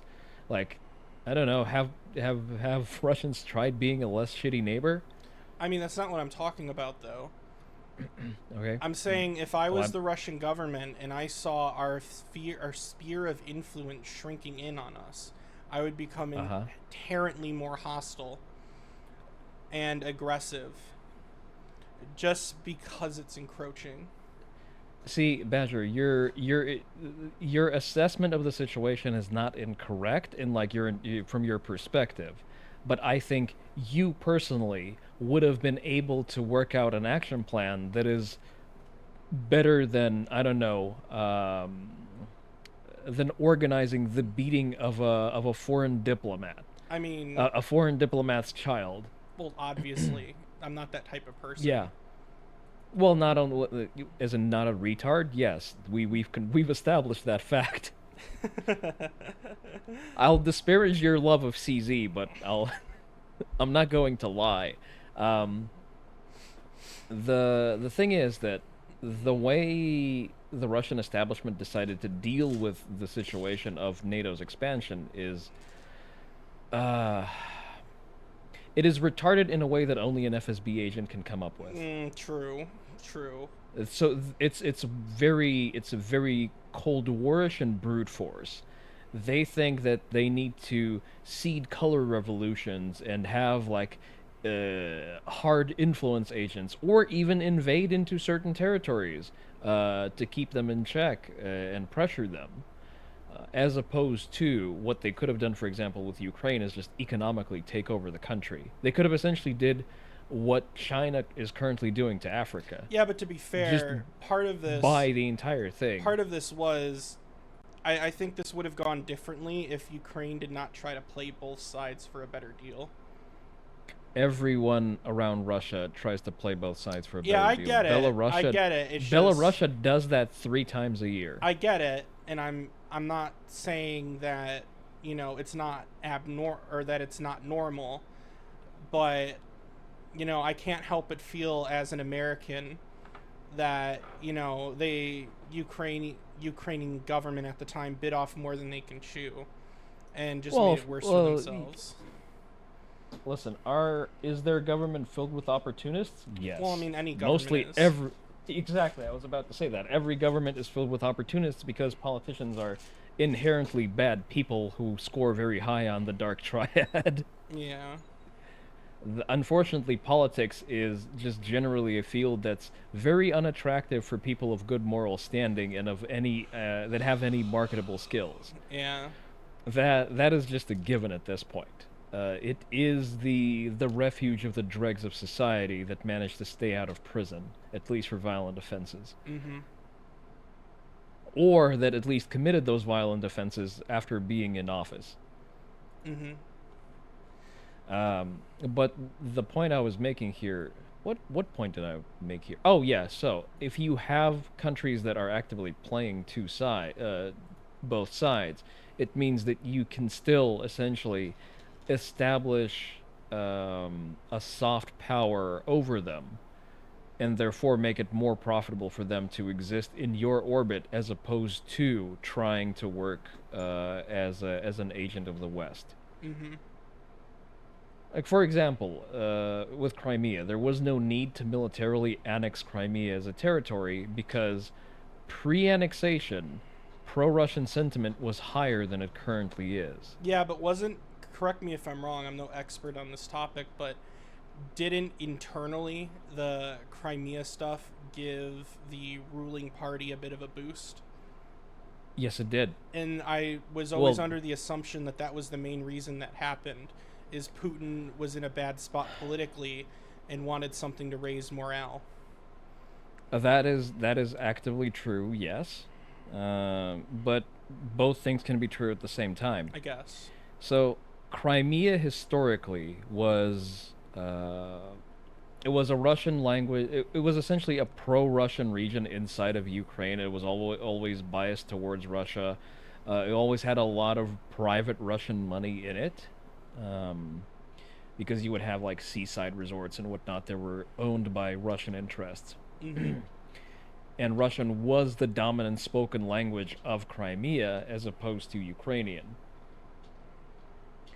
But is what so the positive scenario here is to just buy up the entire thing and essentially have it filled with Russian businesses with Russian interest and just entirely controlled by Russia through economic means and therefore by soft power.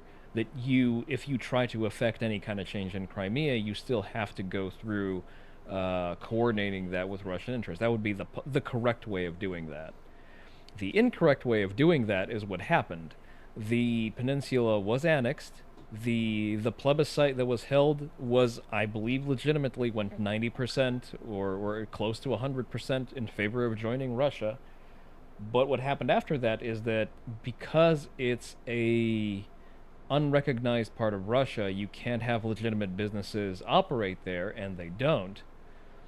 And it creates a situation of it being that gray legal area where only people who can hold their nose to make money will operate, and you will have criminal and Russian law enforcement adjacent influence groups try to Mm-hmm. fill those niches. So, for example, Crimea had a fairly prominent gambling scene, because casinos were legal there. Yeah. Uh, and now all of that is controlled by Chechens, and the Crimeans are not particularly hyped about that. They're not very happy about having repatriated into the arms of Russia, only to be overtaken by Chechens and Dagestanis. Mm-hmm. Hmm. And that's essentially a direct result of making that territory unlivable for any legitimate business entity. Like, you can't have McDonald's operate in Crimea because Crimea is disputed territory. Yeah. Disputed and sanctioned. What was the thing called?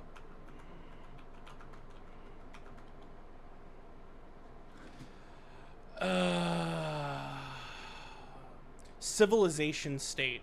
That's what I was thinking of. Mm-hmm. I think there's a big disconnect between, like, this is just something I was learning about, past couple days just watching YouTube. But I think that one of the reasons why I can't necessarily fully grasp the motivations behind, frankly, these Eastern countries at all is because, I grew up in a liberal democracy, not a civilization state where they believe they are a separate, independent civilization that is handling things their way, Well, whatever it's called. America is essentially a civilization state. It just has, as a result of World War II, both economically and just militarily, it just has the power to impose its way of life on the rest of the world. And it essentially created the setting for the Cold War, where you had two competing ideas, one being communism that just inherently never works, and then you had the American model, which, in a Darwinistic competition, the American model survived and started proliferating throughout the world with the exclusion of certain pockets. I don't know, because I don't really see America as fitting the narrative for this. because America doesn't necessarily have one like ethnic group or one set of beliefs and ideas. It's not a melting pot. That is, That was a I'd propaganda say there piece is a made by FDR. Listen, I'd say there is still an underlying unifying idea. I'll agree with you that it's not attached to a single ethnicity, but for example, neither is Russia. Yeah, Russia but is a multi-ethnic state inherently. I think that because, frankly, I think the thousands of years of history that have happened in, like places like China and Russia, I feel like that might have an effect on how a population might view themselves compared to a place like the U.S. where I'd say we're conflating certain things because multiple different states existed in the territory that is currently referred to as China. Yeah, but because it's still generally the same peoples. Not necessarily. Not necessarily. Well, it's the same people in what sense? Ethnically, like mostly true. Culturally, completely no. No, like well, culture changes over time, but that history. Culture changes over time. Is still there. The history is still there, but that history doesn't necessarily actually inform the cultural sensibilities of what goes on there. For example, I would say modern Japan has more of a claim to Tang and Sung Chinese heritage than modern China, because the aristocracy that have fled the Mongol hordes and carried with them a foundational layer of culture that has fled to Japan and therefore contributed to establishing what we now recognize as like core Japanese culture. It resulted in that culture being lost in mainland China. So therefore, like post-Mongolian China is a different China, and therefore Japan's relationship is very different from what it used to be with China pre-Mongol, because they recognize that as like two different countries. So and after that, like after the first essentially purging of the culture that happened under the Mongol dynasties, you had a second cultural purging in the form of the Great Leap Forward. So like there were two hard factory resets in a place that is loosely called China, and that's without even delving into the arcane lore of the three kingdoms and whatnot, because I don't know enough about what happened there, but I'm pretty sure there were also very large cultural shifts within that, and certain cultures were also lost in the process. I'm not sure, because I feel like a lot of it comes to from where these governmental bodies, how do I say this? I don't know. This is outside of my usual expertise, I think like one big thing that sets China apart is, I guess you could say, it takes its legitimacy as the functioning government from like continuing certain. I'm gonna be honest. I just lost my train of thought.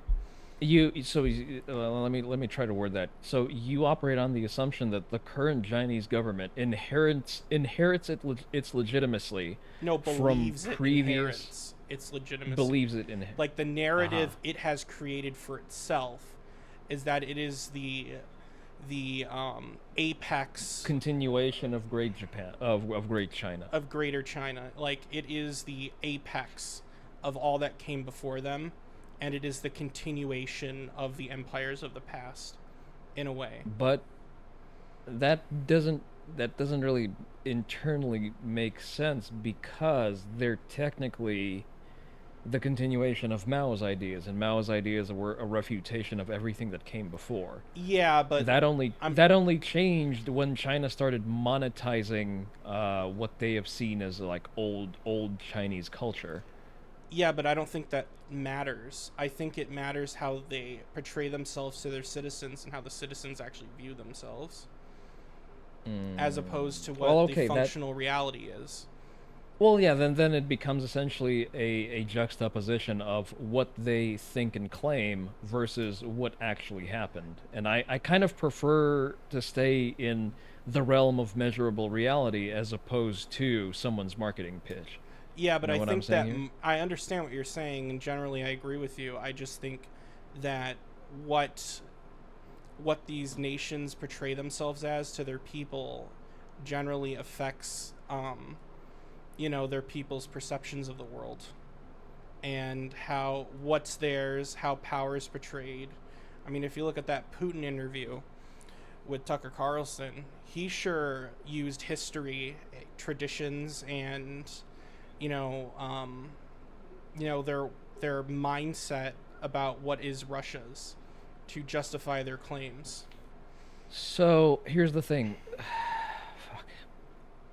I need to think of a starting point to comment on that. The thing about Putin's interview is that he really didn't really dig deep into quote unquote Russian lore.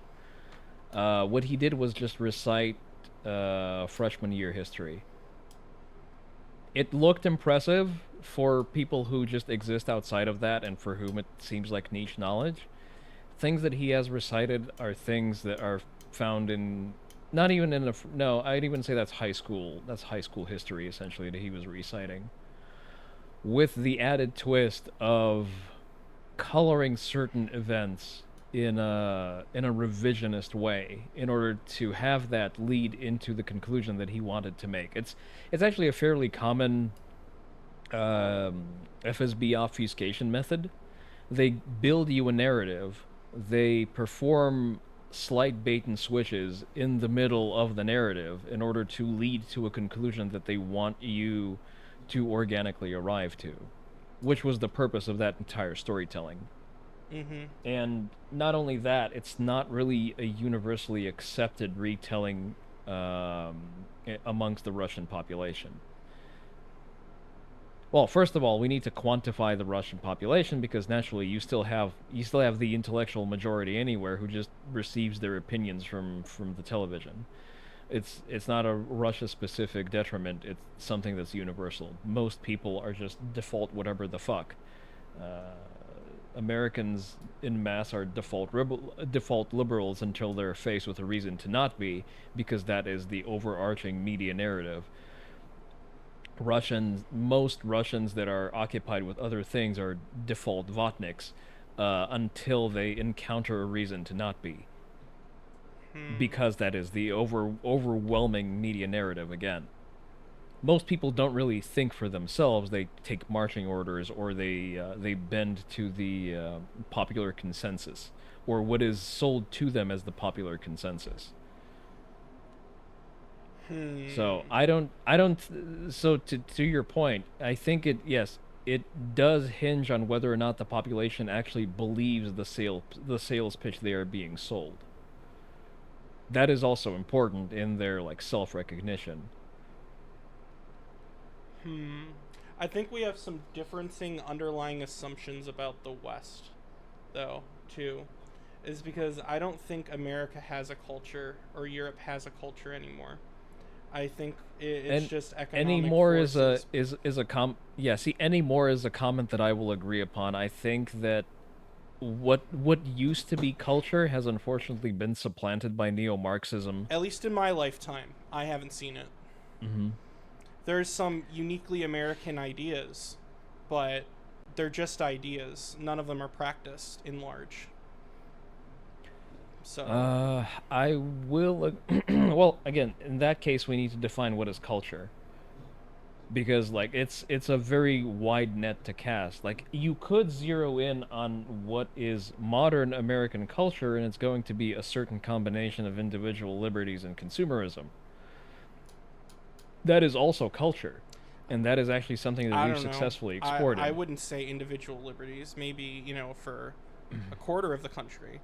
But I think the vast majority Wow. of Americans would sacrifice everything if they could continue with their consumerism. Well, that's a problem of us eroding that culture, or not us, us allowing that culture to be eroded by Hmm. people who would want to counteract that. Hmm. I don't know. California used to be a red state. Yeah, but saying California's a red state. Okay, fine. It was Reagan red. Fair enough. Yeah, I mean, Reagan was pretty much a Democrat. I'm sorry. Yeah. Sorry, Reagan Yeah, I mean, fans. The dude was sucked yeah. ass. Yeah, I mean, we have him to thank for the Hughes Amendment, and the reason I can't have a SOCOM compliant fucking PDW. He's literally just Republican Joe Biden. I hate how correct you are. It's just the truth. He was Republican Joe Biden. The dude was incompetent. He used to, well, unlike Joe Biden, when Reagan was young, he used to talk very well. Okay, listen. Republican pre-senility Joe Biden. Yeah, until Reagan That's a very went important schizo note. his last term in office. Yeah.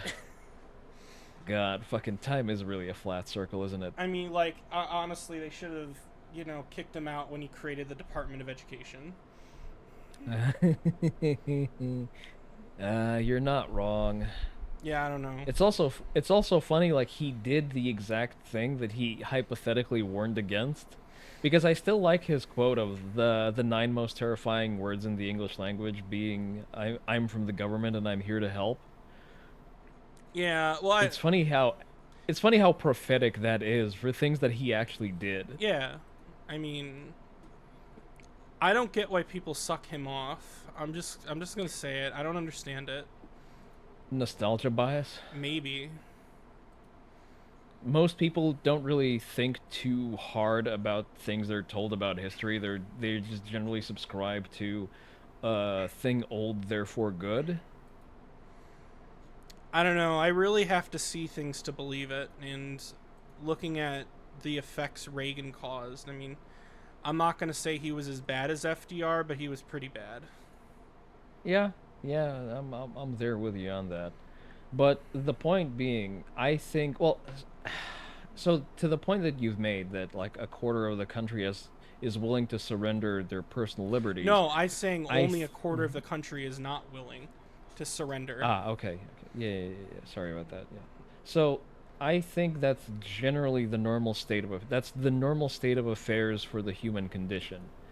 When you are placed in a condition of comfort, the majority will prefer comfort over liberty. That is the cycle of good times make weak men, essentially. Mm-hmm. They are complacent because the comfortable conditions which are granted by civilization and economical advancement favor the phenotypical selection of people who are more agreeable. They're more conformist. They don't really have strong principles that they stand on, so long as that they're generally comfortable, because that is the most successful model for thriving in that particular condition. Yeah. Usually some sort of correction then occurs.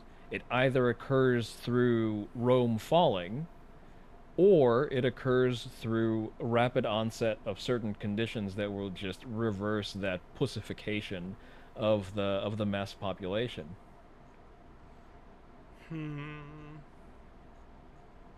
So what I'm saying is we should probably just annex all of Canada through a hot war. Do we need to? They'll just end themselves. Give them a couple years. There's not gonna be. Did you know that? There's not gonna be a Canada left. You're not wrong. Just Did let you them know cook. that like? Just let them cook. Just let them cook. Did you know that like 1 in 4 deaths they registered last year is through euthanasia? Yeah, I bet. I would not want to be an elderly person in Canada. They're gonna take my hand and make me sign the paper myself. There have been people who have gone into medical care for like innocuous shit, like a sprain or like a broken leg, and then they would send cryptic messages to their friends like, "Get me the fuck out of here," and 2 weeks later they've signed on to be euthanized. Yeah, Something is happening there. Listen, that Canada is just—they're a little special needs. They need some help. Well, that's what I'm saying. Maybe we need to go and help them with a fucking coup. Yeah, but then we have to deal with French Canadians, and I'm not sure how I feel about that. I'm not sure, buddy. We just build a coliseum in Canada, and we have them fight for American citizenship. Easy. Yeah, but then we'll have to accept whoever wins. Listen, I think it's a filter enough that we're going to Uh, receive the better ones, okay? I don't know. I'm a little skeptical about that, buddy. Listen, they're not going to be any worse than Californians already are. Yeah, but okay. Here's a good idea. Here's a good idea, right? We say free fentanyl for all Californians that invade Canada. Just Self-solving free. problem. Just let them fix each other. Yeah, that would work. Yeah. That could work. Just give them pull out the old M1 carbines from World War One. Just give them a fistful of ammo and kick them across the border. Just give them their bag of modern not pervitin. Exactly. Just do it. Just give them that nice home-sourced, home brew Appalachian meth. Exactly. You know. It'll fix itself. Yeah, it'll work out. I mean, all of it's gonna work out anyways because there's only Well, a couple different eventually, groups yeah. having kids. So That is also true. And one of those groups is also castrating the kids they're already having anyway. yeah, That is also a self-correcting problem. yeah. It's fairly easy to solve. I had a thought and then I lost it completely. Oh, there you go. So my favorite conspiracy theory about Canada that I fully believe is that Trudeau is Castro's bastard. Oh yeah. I mean, I've seen the pictures. Yeah. I think Pierre Trudeau was a cuck, and he was knowingly cucked by Castro, and they have just legitimately reformed into the state of Cubanida. I don't know if I'd go that far. I know, obviously, I mean, you can look at the photos of Trudeau versus Castro. I mean, They're identical. They are identical. Yeah, and weird enough, they all kind of looked like teenage Stalin, just a little bit. Not if I'm just thinking off the top of my head. Not really. He was that. How should I say that? He was college. He was college art student attractive because he dressed like a hobo from a vintage market, and was generally unwashed. If you're talking about his mugshots from his time being a bank robber. It's still funny. I don't know. They have a similar nose, man. Yes, they do. They do have that aquiline nose to them. Aquiline, excuse me. Yeah. But I guess that's a shared characteristic between shit. I don't know where Castro would have gotten his, but it's fairly common among Georgians. It's interesting how like we're having a conversation generally in the West, usually among regressives, where like you have the generally white people, where you also have like Asians as honorary whites. It's funny that the left has subscribed to the racial theories of Nazism, but what else is new? And then you have everyone else who's like vaguely European, and so therefore they're by default white. But like inside Russia, you have a different bifurcation. You have like ethnically Slavic people who are considered sort of the equivalent of white. And then you have people that originate from the Caucasus Mountains who are like they're as other as it gets in that general region before you get around to Central Asians. Yeah. I mean, back in the 1920s, my grandma's neighborhood got burned down because we were Irish and we had red hair. Oh, also that, yeah. I don't think it's that crazy. Things have changed Irish, now. the original black people. They tried to kill all of us ginger people. Uh, I've seen pictures of it too. Man, they did not hold back in the gasoline. I can believe it. Yeah. That was mostly a sectarian conflict when it came to the Irish, right? Because the Irish were Catholics. It started that way. It didn't end that way. Ah, really? Yeah. Then they just defaulted to They like they defaulted started to with racism. Catholic hate, and then they just went for Irish, therefore Catholic, therefore bad, Yeah. and then they just cut out the middleman of Catholic. Yeah, they just went for it. I mean, to be fair, they essentially used Irish people as slave labor anyways. Many such cases. Yeah. I know American history be like that. Not just American, all history be like that. Yeah, all history is like, listen, like, usually most things that certain countries claim as successes, if you bring that down to an individual level, that's a fucking felony. Yeah. And you know what? To a certain extent, it's sort of okay. It's an evolutionary process, or rather a Darwinistic process. I think, if anything, our century has gotten, like, our lifetime has seen the detriment of advanced countries relying on violence less in their external policy, and that let bad actors flourish a little bit too hard. Mm-hmm. Like, for example, you had Gaddafi essentially fucking around for decades before he finally got his ass blown out. And that is generally not a problem that should have been allowed to fester that long. Yeah. Like, oh shit, you kidnapped people and now you're holding them hostage? Here's your Moab. Yeah, but I do understand why U.S. policy did that, ignored him for so long. Because he was a horrible person, but Gaddafi and God, Well, he was a stabilizing yeah, force, and I get Hussein that. was a very stabilizing force in those regions. Well, here's the thing. There's probably a better way to navigate that particular issue. And again, it's because the West no longer exercises wars of conquest. Because Iraq didn't become state number 51. It just became Iraq, but now with more potholes Yeah. and less Saddam. Some people can argue that less Saddam is an improvement in and of itself, but then again, it creates a power vacuum, and then you have, well, whatever Then the fuck again, grew out of the under ground. Saddam, his ego kept the quality of life pretty decent for that region in a lot of those That is cities. That is also I true. think That is also true. people can't underestimate how much these horrible people wanted to look good to the rest of the world. Well, not only that, they also wanted to look good internally, and they were actually they understood that preventing a violent revolt is usually best delivered by having a certain quality of life. Yeah.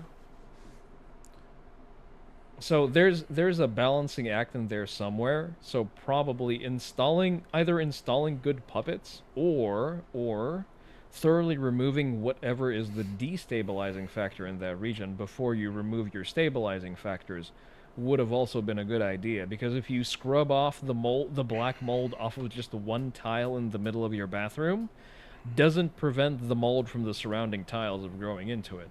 So you either need to Clorox that entire fucking thing or don't touch it at all. That's actually like the plot of Stargate. Really? Is so what are you ever going to watch it? I watched it on and off. So I watched SG-1. I've probably seen like 20 episodes of it. Can I just but give you the concept of the series? Just spoil. Just Okay. I know the concept of the series. So in the Stargates, fake Egyptians, aliens, shit like that. It's a lot more complicated. So in the first movie, Okay. they kill the supreme god Ra, right? Yes. He yes, I remember was that. essentially the father of all the Gould below him. Yes. All of them were subservient, or at least could be suppressed by him. So The Gould are the parasitic fucking worm that possesses a host and then gives them Yeah. powers and cohabitate. I Okay. wouldn't say give them powers, but they take over the mind and the processing ability of their host. So if you put a Gould in a dog, it's still going to have the capability of a dog. Okay. It's going to have that brain processing power of the dog. Mm-hmm. So the Gould are the parasites, but essentially they bushwhacked the person who ruled for 10,000 years and created stability. Horrible inhuman stability, but stability. Okay. So when the episode 1 of for the series happens, right? Essentially, they discover that they put the entire Milky Way galaxy into a state of civil war, Okay. where now the more powerful of the children of Ra are fighting for dominance over the others. And throughout the series, they essentially, engage in intergalactic regime change. And they find that every single time they kill the leadership, more aggressive, more insane, more violent ones pop up. Okay. So, in the end, the only thing they can do is the systematic annihilation of the entire Goa'uld population to ensure that the slavery stops. Yeah. It's actually the best depiction of everything wrong with regime change ever put in media, I think. Yeah, it does send a certain message. I wouldn't agree with it being a universal model. It's definitely something that has been happening in the Middle East, usually because our foreign policy is disjointed and generally unguided.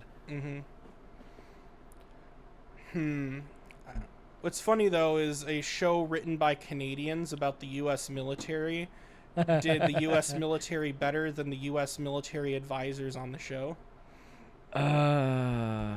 Many such cases. I just think it's funny. I mean, listen, Canadians make good media. Like, when they're left alone, they produce Kino. Oh, yeah, they do a good job. Yeah. I'm trying to think of well, first of all, like, every other political talking head is secretly Canadian. Yeah. Not even political, just, popular media. For example, like, in the bodybuilding and wellness space, one of the more prominent people, Derek for More Place, More Dates, he's Canadian. That's funny. Obviously, we have Crowder here, and where the fuck is he? I do not Houston, like Crowder. Crowder is. I hate him as I can't a person. No, I'm fully exposed to believing that he's a horrible person. Like, just qualitatively to be around. It doesn't make him less wrong about some of the points he makes. Yeah. I think it takes a certain type of psychopathy to constantly persist and just exist as someone looking into the abyss of the news cycle.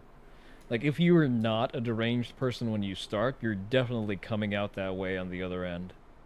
True. Like, he has a tendency to oversimplify certain things because he's a creative, and creatives are notoriously incompetent. Like, people need to understand that just because someone is good at building up a media presence doesn't mean they understand shit about anything else. Which is just a consistent rule of why I try to point and laugh every time I see a creative, from either side, by the way, talk out of their ass about things they don't even have an inkling of an understanding of. Yeah. For Crowder specifically, I made a whole thing reacting to his video describing consultancy firms, like professional services firms, the big three and the big four. The man just does not understand corporate processes. He doesn't understand what consultants do. He does point out certain symptoms that are happening there that are just externally confirmable correctly. He diagnoses some of the problems. For example, those companies also being overtaken by certain agenda-driven hiring and having shit like directors or diversity and whatnot, and other people in useless positions working to the active detriment of everyone around them. But he doesn't understand the reason for the company's existence, nor does he understand the work that goes into their operations. Yeah. I was physically tilted by him saying, "Oh yeah, like, all consultants don't do any work." Me getting fucking Vietnam flashbacks from having to commute to an office to a client facility at 6 a.m. in the morning and have a fucking 11-hour work days while being paid less than a burger flipper in New York. He's just such a prick. I liked him when I was an edgy teenager, but growing up, I really want to punch him. Well, that's what he is. He's an edgy teenager with a beard. Yeah. Which, to be fair, is part of the appeal. At the same time, that's that same teenage edginess is, for example, what keeps him deranged enough to still, for example, frequently interact with Alex Jones, which I think is a Yeah, but positive. I love Alex Like, Jones as a human. I might not agree with yeah, him that's on a lot of things, yes, but I have $600 in my Alex Jones was right jar, and it just gains more and exactly. more over the years. Money is yeah, In a long enough timeline, I think Alex Jones will be proven right about most things at this point. I mean, listen, the problem with Alex Jones' own media is that he just flies off the rails and he takes creative liberties with the terms he uses. Like he'll grab a really obscure, interesting piece of information, Yes. and then blow it out his ass. But yeah, he starts describing it in terms of like interdimensional demons intersected with goblins that put the fucking chemtrails in the air. He's using the wrong terminology. He's not being descriptive. His mouth is not keeping pace with his fucking mind, Yeah. and that's why it comes out as cock shit. But whenever he's put in a controlled environment, like when he had his Rogan appearances, whenever Joe tells him, "Wait, Alex, slow the fuck down. Jamie, please look that up." Jamie looks it up, and it's like correct 10 out of 10 Oh yeah. times. He's like the Energizer Bunny. You just wind him up, and he keeps going and going and going. Yeah, yeah, he's the Pervitin bunny. That man has pure American meth for blood. I really want to see him and Joey get in an argument. Joey? What's his name? What's his Joey Diaz? Oh, but they did have they had a soft argument on Rogan. Yeah, but I It was more want like to see them get like stuck in a room together for 2 hours and see what happens. oh boy, that would be thermonuclear. He went Super Saiyan in just that little short exchange. Like put a bottle of whiskey on the table, 2 glasses. Oh boy. Lock the room, and just let them go at it. Holy shit, I would pay to watch that. Oh my god, I would too. Ugh. I am usually against like paying for content. No, this is Kino. I am paying for that. Even if it turns into a cage fight, I want to see it. It's not going to turn into a cage fight. I think at some point, like again, both of them are going to look into the abyss so much that they are going to unify into one super entity. It's going to create a singularity. Reality is just going to break. An army of Bigfoots descends from the moon. Entropy takes over. It all returns to nothingness. They just cause the heat death of the universe. I think it'd be totally worth it. Yes, as long as I get to watch. Yeah. I forget. Joey Diaz he's still in California, right? I think so, yeah. Yeah, because Alex Jones is here in Austin. Yeah. Although I don't go outside enough to actually encounter him in the wild. I think the lawsuit people really fucked up, and I'll tell you why. Because essentially Alex Jones is now going to be paid in objects and stuff from people. Like he's essentially going to be paid to live with nothing to lose, having everything still, but making no money, so he has nothing to lose. Well, not only that, they've immortalized his company because he can't shut it down. He can't declare bankruptcy. Yeah, it's just like even if they did take down his company, this dude's just gonna float around rich people's houses recording content. There's nothing they can do to stop him. Not only that, so his company can't stop paying payroll, and he's on his company's payroll. Yeah. So they've essentially they've transformed the legal entity of InfoWars into a power lich that just can't die, with the budget of a small European company that's in the lawsuit being the phylactery that keeps it alive. Yeah, I mean, like they really fucked up with that, didn't they? What is it like? He got sued for the GDP of France. Essentially, yes. It was like 3 billion. Yeah. Off of I like that train of thought. Oh yeah, so how did they even do that?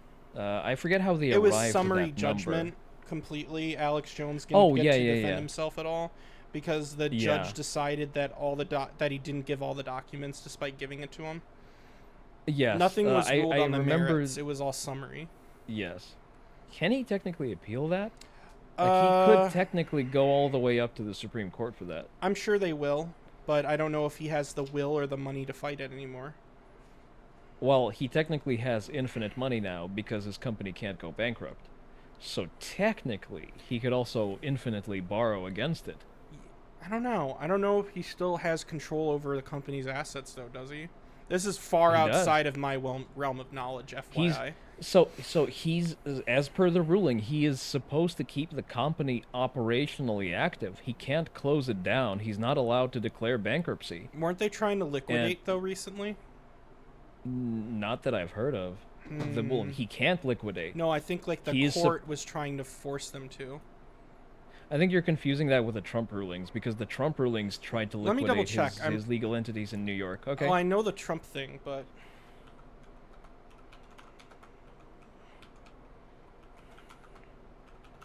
Austin judges and the Austin DAs are a fucking shit show. I think they should hang on fucking poles in a February noose. 20th, 2024, Alex Jones estate liquidation. Holy shit! Wait? Are they suing for that? Yeah. How the fuck do you liquidate an estate? Hold on, let me read this. Are they The forcing him to sell off assets to cover overwhelmingly the in suit? favor of the plan to wrap up Alex Jones' bankruptcy proceedings by liquidating all the host's assets. Here, I'll just send you Okay, the but link. does he have any assets to his name? Yeah, houses and stuff, I think. Voted overwhelm. Wait, but they can vote all they want. Yeah, but I'm That pretty as sure long this as means that. they're pushing it forward. This is the goal, I think. Now that I'm Okay, reading so it. it's essentially a question of whether or not he can get a stay on this, and the way to do that would be to go and further appeal. Yeah. I think he has the fundraising power to essentially fight this. Hmm. I'm gonna stay optimistic on this. But to the original point that brought us on to Alex Jones, I think one of the benefits of people that are as deranged as Steven Crowder is that at the very least he's helping Alex stay in the public eye. As opposed to, for example, Rogan, who's actively started dodging Alex Jones. Well, I never liked Rogan. Anyways, Rogan's always teetered the line too much. I've never seen I him act generally definitive. I generally don't. Well, he's definitive on some things. Again, like most people, like I've mentioned previously, most people are default liberals until they have a reason not to be. And same with Rogan. He's a default liberal until he encounters things that force him to change his opinions on certain things.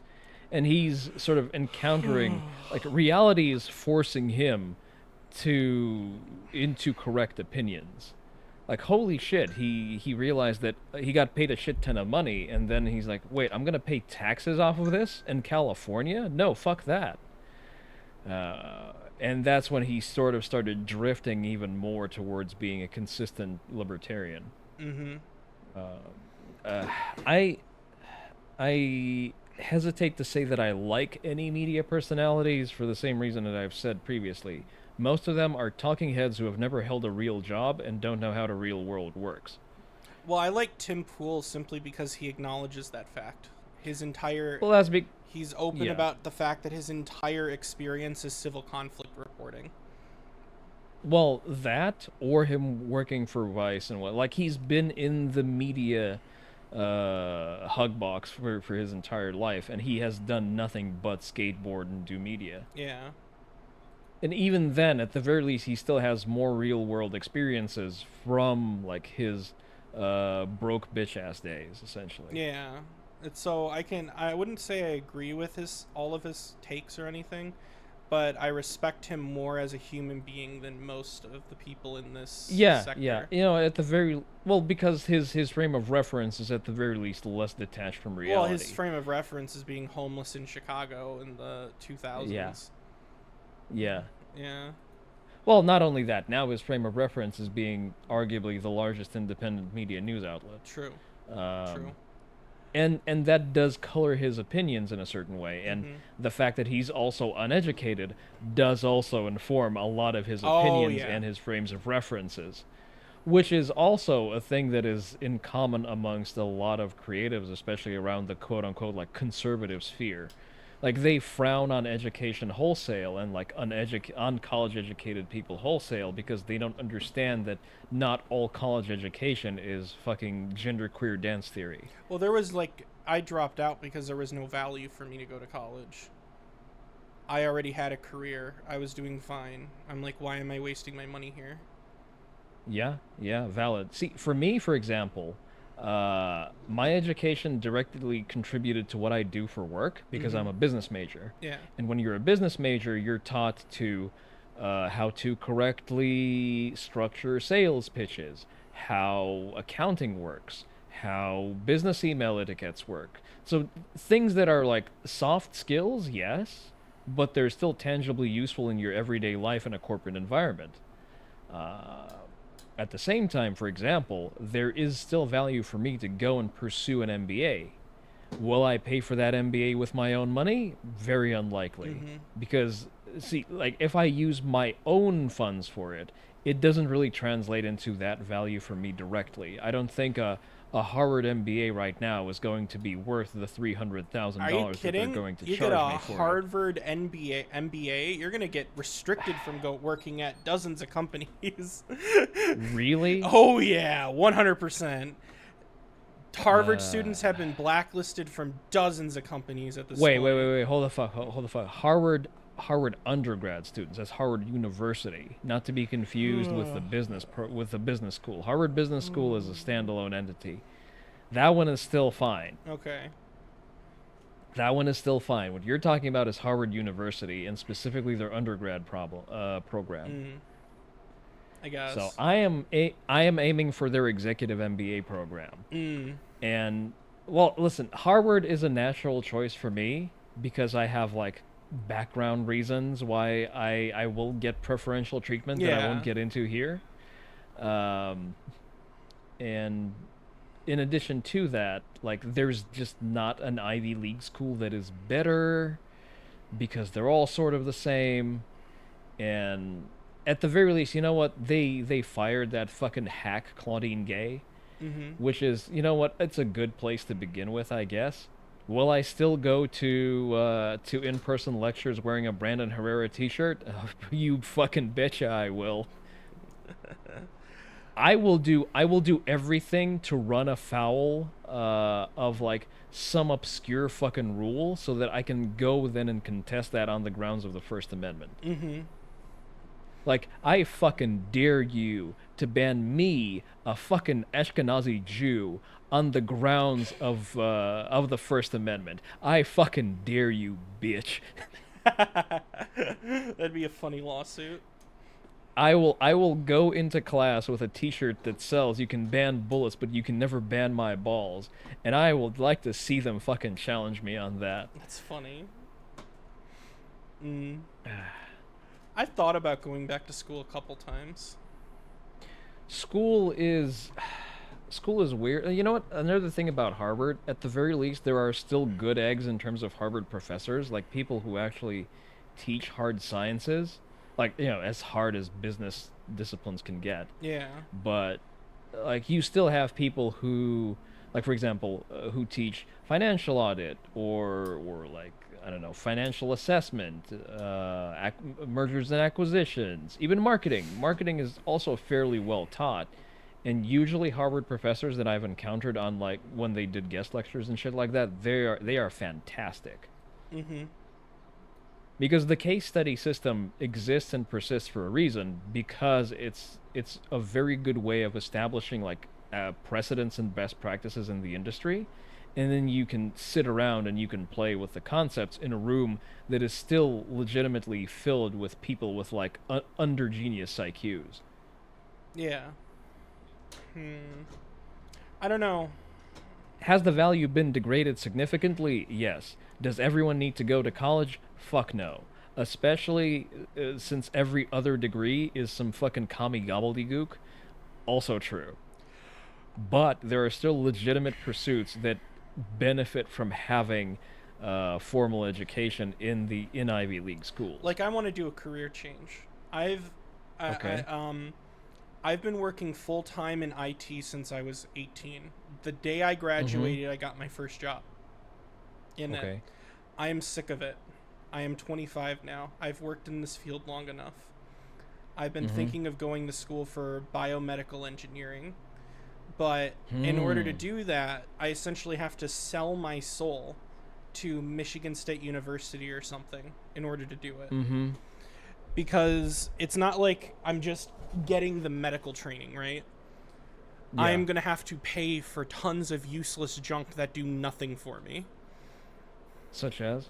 Oh, like language classes, unnecessary math classes, history things, and all that Oh, okay. So just trash. for like for credit For shit. Okay. credits, I have to do that. Mm-hmm. And I don't know if Mm-hmm. I can bring myself to do it, to be honest. Hmm. That's a stupid fucking system, It's honestly. like Like, why would they? it's not even an income jump over what I'm making now. I'm just being honest. It's Uh-huh. not. It's like, Well, it's going to be an income jump over once you advance far enough. It's essentially an income reset for you. yeah, because I would definitely, if I actually ended up working in the field, I would definitely be taking a pay cut for a couple years. Yep. There's, Well, because you're going into an entry level yeah, position. I don't know. Hmm. I mean, 25 is still a pretty good place for a career change. It's essentially it's your last chance at a career change, I would say. Yeah, next couple years I need to make a decision, really, Yep. Yep. because I don't think my industry will exist the way it does in a couple years. I mean, IT is going to exist forever, I think, just because everything now requires an IT infrastructure, and you will still always need people to assess and maintain it I and build Yeah, it. but it's not going to be, there's not going to be as many jobs as there is now in this particular field. There will always be a voice on the Hmm. other end of the line because Yeah. ultimately humans want to interact with humans. Not just on the other end of the line, you will still always need someone who is supposed to design, implement, and maintain an IT Yes, infrastructure. which that is what I do, but the number of people required to maintain that for large companies is drastically decreasing. Like That is true like because more things are becoming automated. There's more connectivity. The internet essentially allows you to manage more things out of the cloud, and you can like have one system admin managing like 5 offices. I mean that's what I do. I like, Yeah.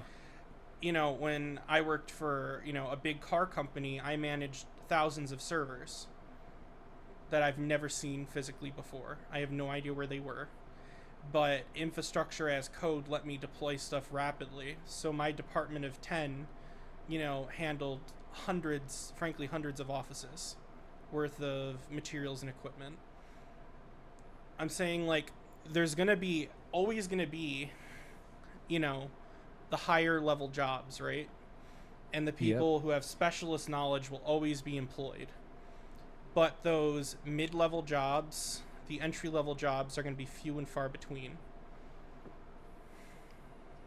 I guess it's a question of whether or not you can, in time, hop onto the senior positions to essentially future-proof yourself.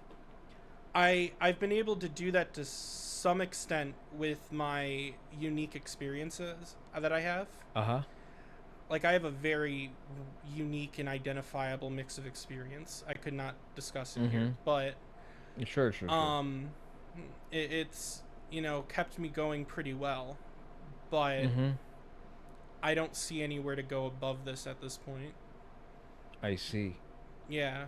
And I think it's better to start planning something out right as you're peaking instead of getting trapped in that mindset and not being able to push forward later.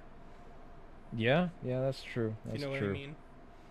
Yeah, yeah, I understand. I had soft career changes. I've still generally stayed in the same ballpark of doing the same thing as I did.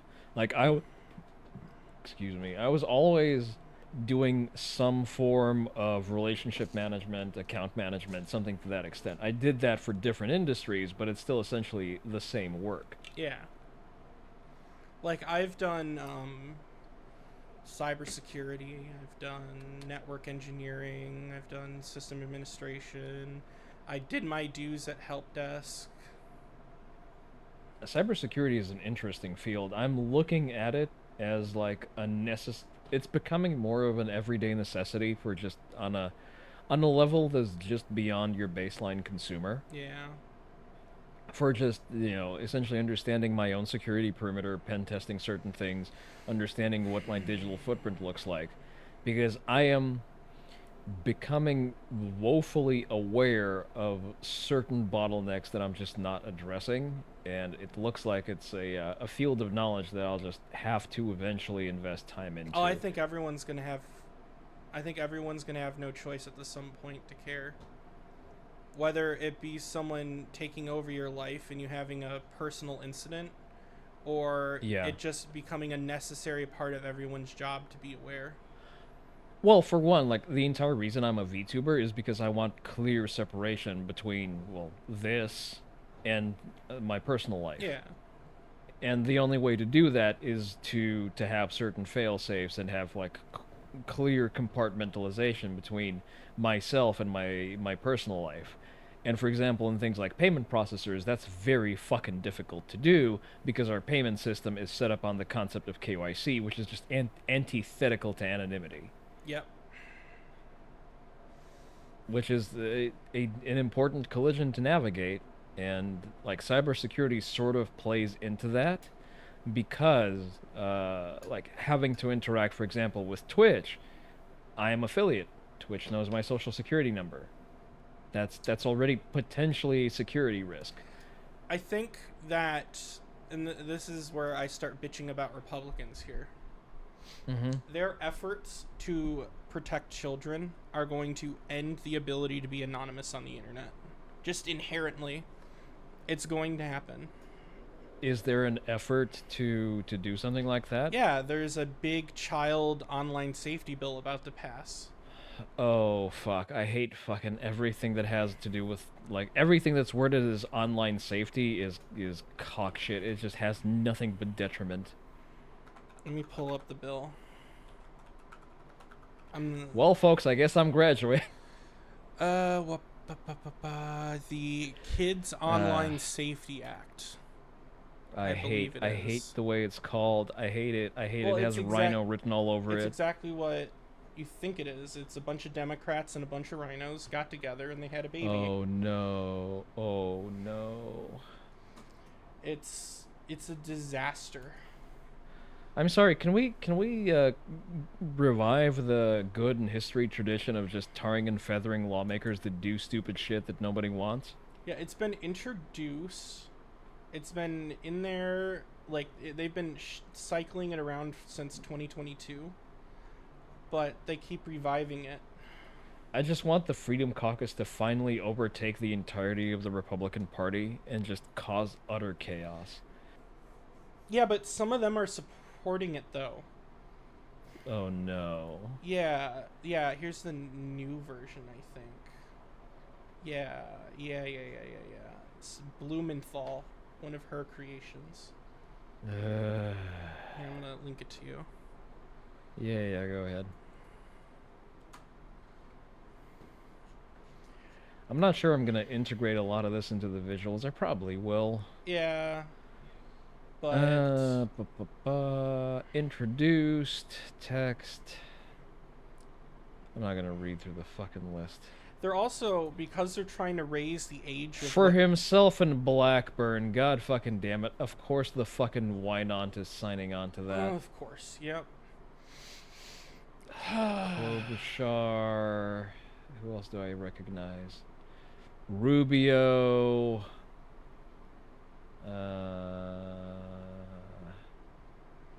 Schwartz. I don't remember who that is. It's just a Lindsey classic. Graham, of course he fucking is. Yeah, it's just a classic think of the children bill. The way, like, from the content of the people supporting this, holy shit, it actually has odds of passing. Yeah.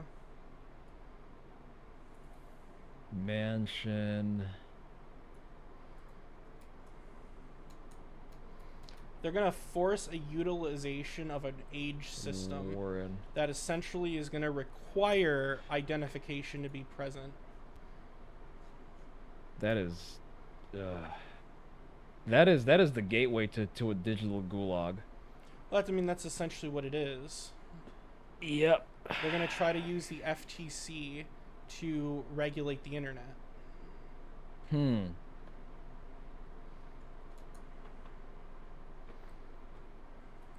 I mean, shit, I don't know about that. They weren't able to ban TikTok as a legislative move just because, well, there's no framework to do that, and everyone recognized that as being blatant government overreach. Like, as much as I hate TikTok, I recognize that just precedentally, it's something that shouldn't happen. The government should not have a say on what websites I have access to. Yeah, but they already do. Do they? Yeah, they do. Are you familiar with the Idaho data center? I am not. There's this giant government-run data center that's bigger than LAX, that all the traffic from the internet in the US at some point flows through. Okay. And it is used to sort and categorize and collect information on everyone. Now, the government cannot access most of that data because it's encrypted, right? Okay. And then once that data is collected, it is re-encrypted and stored in various categories. But at some point, the government's going to be able to easily decrypt that data, and they're going to have access to virtually every single thing any of us have ever that put ever online. happened online. Yeah, within the past 20 years. Fantastic. If there was ever a deserving target of a terror attack, hard to think of a better one. Let me see if I can send you a picture of it. You'd be like, no, that's the Facebook so one. It's essentially a mirror situation of what we have with the NICS background check system, right? Because, like, technically the FBI stores all NICS requests, but it's not supposed to be a searchable database by name. It's only searchable by firearm serial number, right? Yeah. Supposedly. At least in like theory. in addition to that other one that was discovered that the ATF was actually recompiling as a searchable one, as a fully searchable one. I think this is... Was it...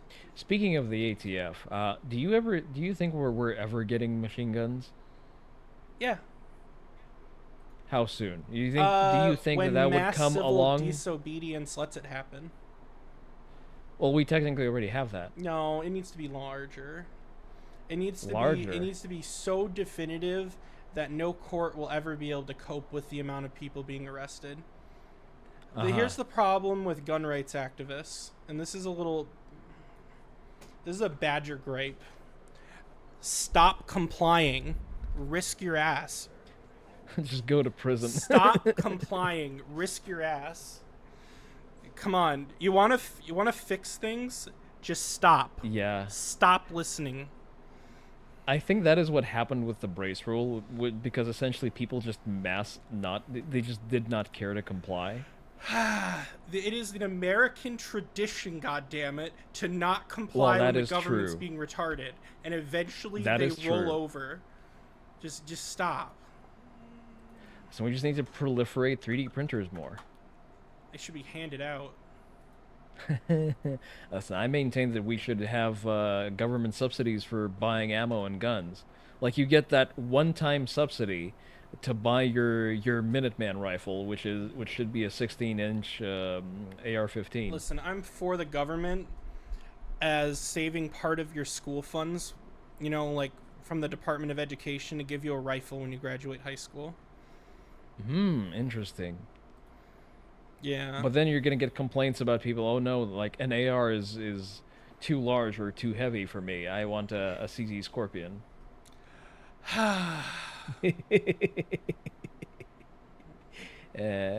Yeah, want to get on the real hot takes here? Okay, come on. Hit me.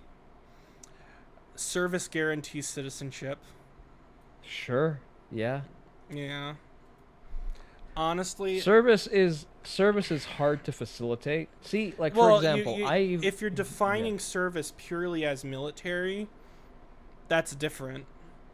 I don't. Okay. It could be serving on a local council. It could Mhm. be participating in cleanups of your city every couple months. It Okay. has to be something that shows you're part of the community, and then you can vote. You need to have stakes in your local community is what you're Exactly. saying. Yeah.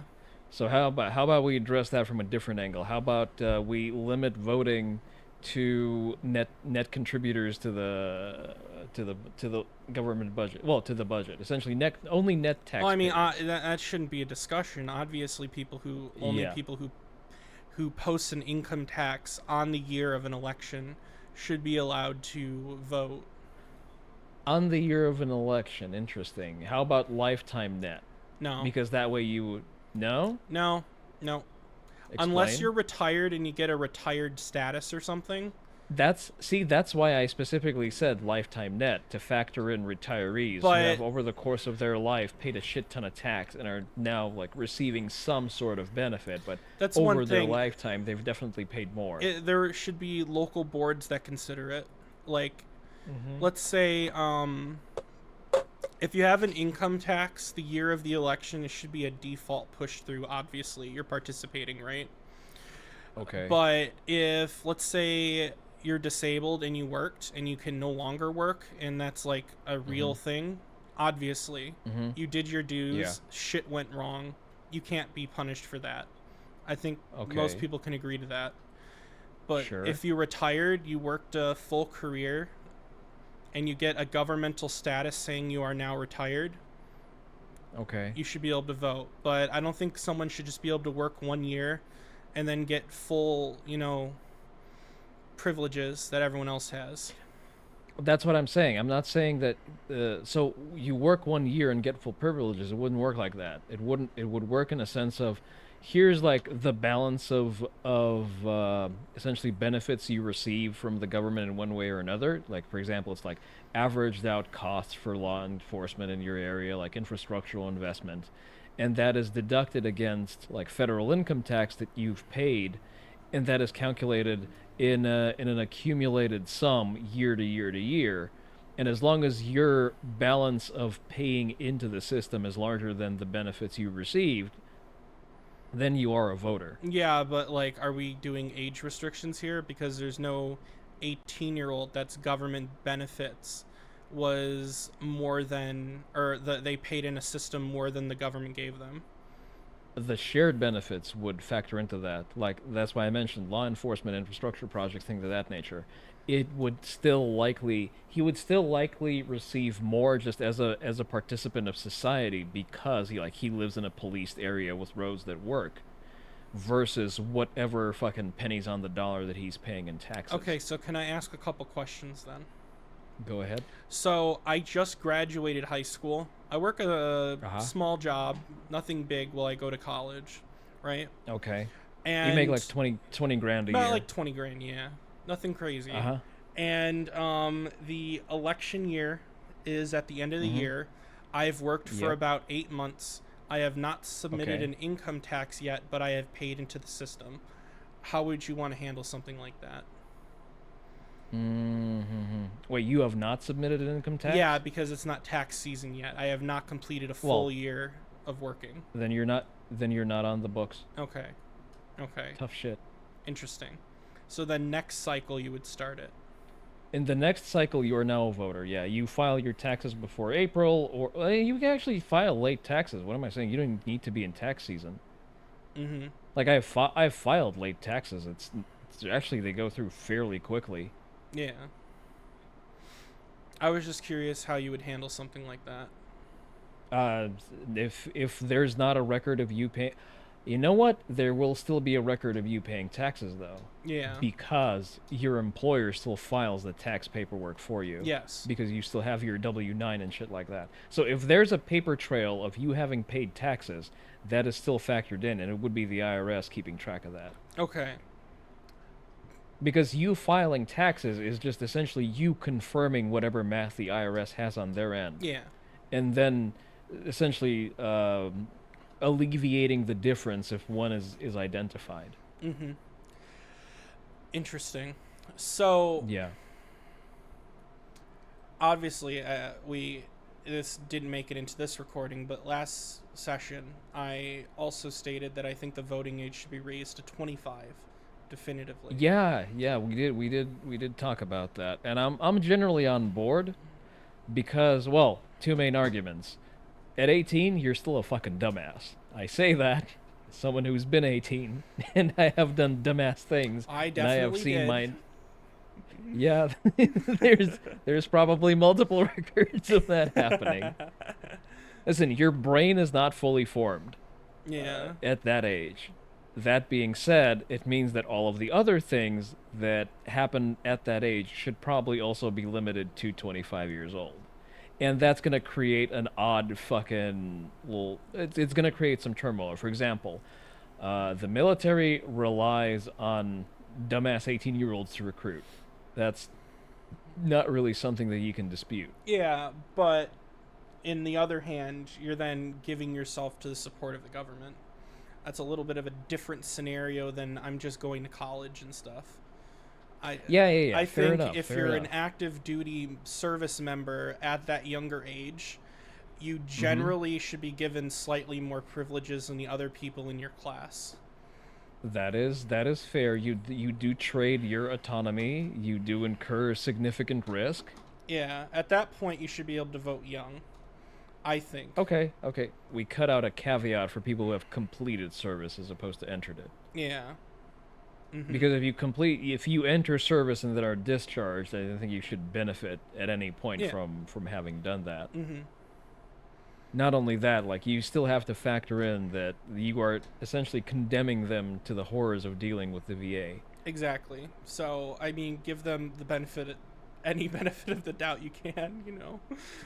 Yeah. Yeah, I think that's a little different, but I also think that both men and women should have to sign the selective service as a prerequisite before voting. Definitely. Yeah. Definitely. That I'm fully on board We on. cannot have a class of people that have all the privileges of one class with none of the social or economic Yes. responsibilities of the other class. I still have to check if I'm signed on to the draft. Like, I don't know if that happened automatically with my voter registration, Yes, it usually does. or if but you should double check. Okay. I don't know where I can check that. Selective I guess service website. Aha. And what? Oh, I'll figure it out. Okay, I should actually go and do that. Yeah. Even though I've probably aged out of selective service anyway. I mean, how old are you? I'm past 30. I'd like Okay, to then not. yeah, you're fine. Yeah. You're probably fine. I had several opportunities where I almost dipped into service.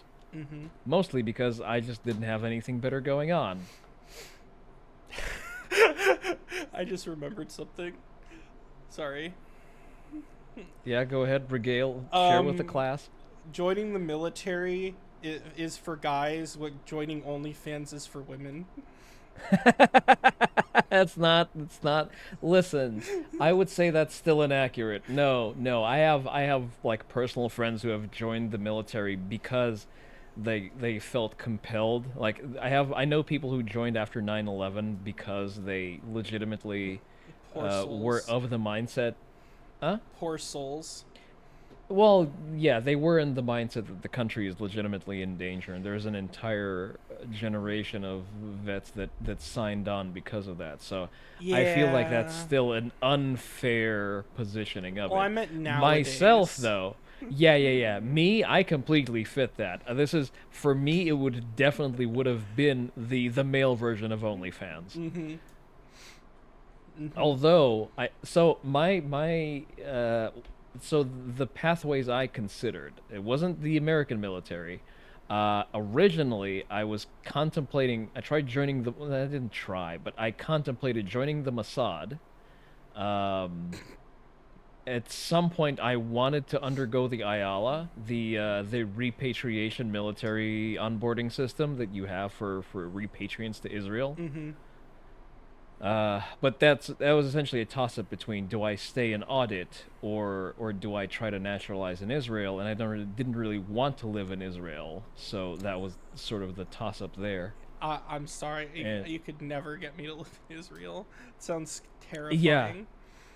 well, the most terrifying part about that is that they impose a fucking tax on you to your global income, and I already have one country breathing down my neck for my global income. Yikes. Yes. That's scary. The trick is that when you repatriate, that happens 10 years later. When you receive an Oh, Israeli passport, in 10 years you become a tax resident. that's almost as bad as Japan. Yep. I mean, Wait, how bad is Japan? Does uh, Japan tax your global income? it does, but It you does? don't get citizenship. Like, you can get denied citizenship if like multiple generations of your family have lived there. Like, your grandkids get denied citizenship if they live Wait, their is that entire still life there. Yeah, it happens. is that sometimes. still a thing? Yes, it Oh, happens sometimes. Interesting, They because I've been there recently and I've spoken to people who are like in the expat community there, and they're telling me that the process for gaining citizenship in Japan has actually been liberalized. And right now, in order to apply for citizenship, you just need to have lived in the country under a legal premise for 5 years. It's not what I heard. There's not even a formal language exam.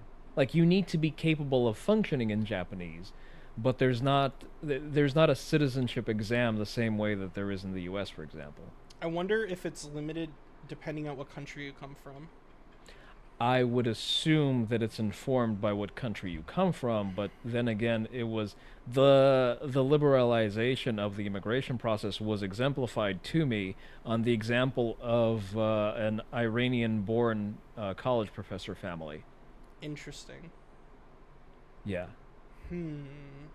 I assume, like Because in the all things that the documentary Japanese. I was Mhm. hearing people talk about was Korean nationals.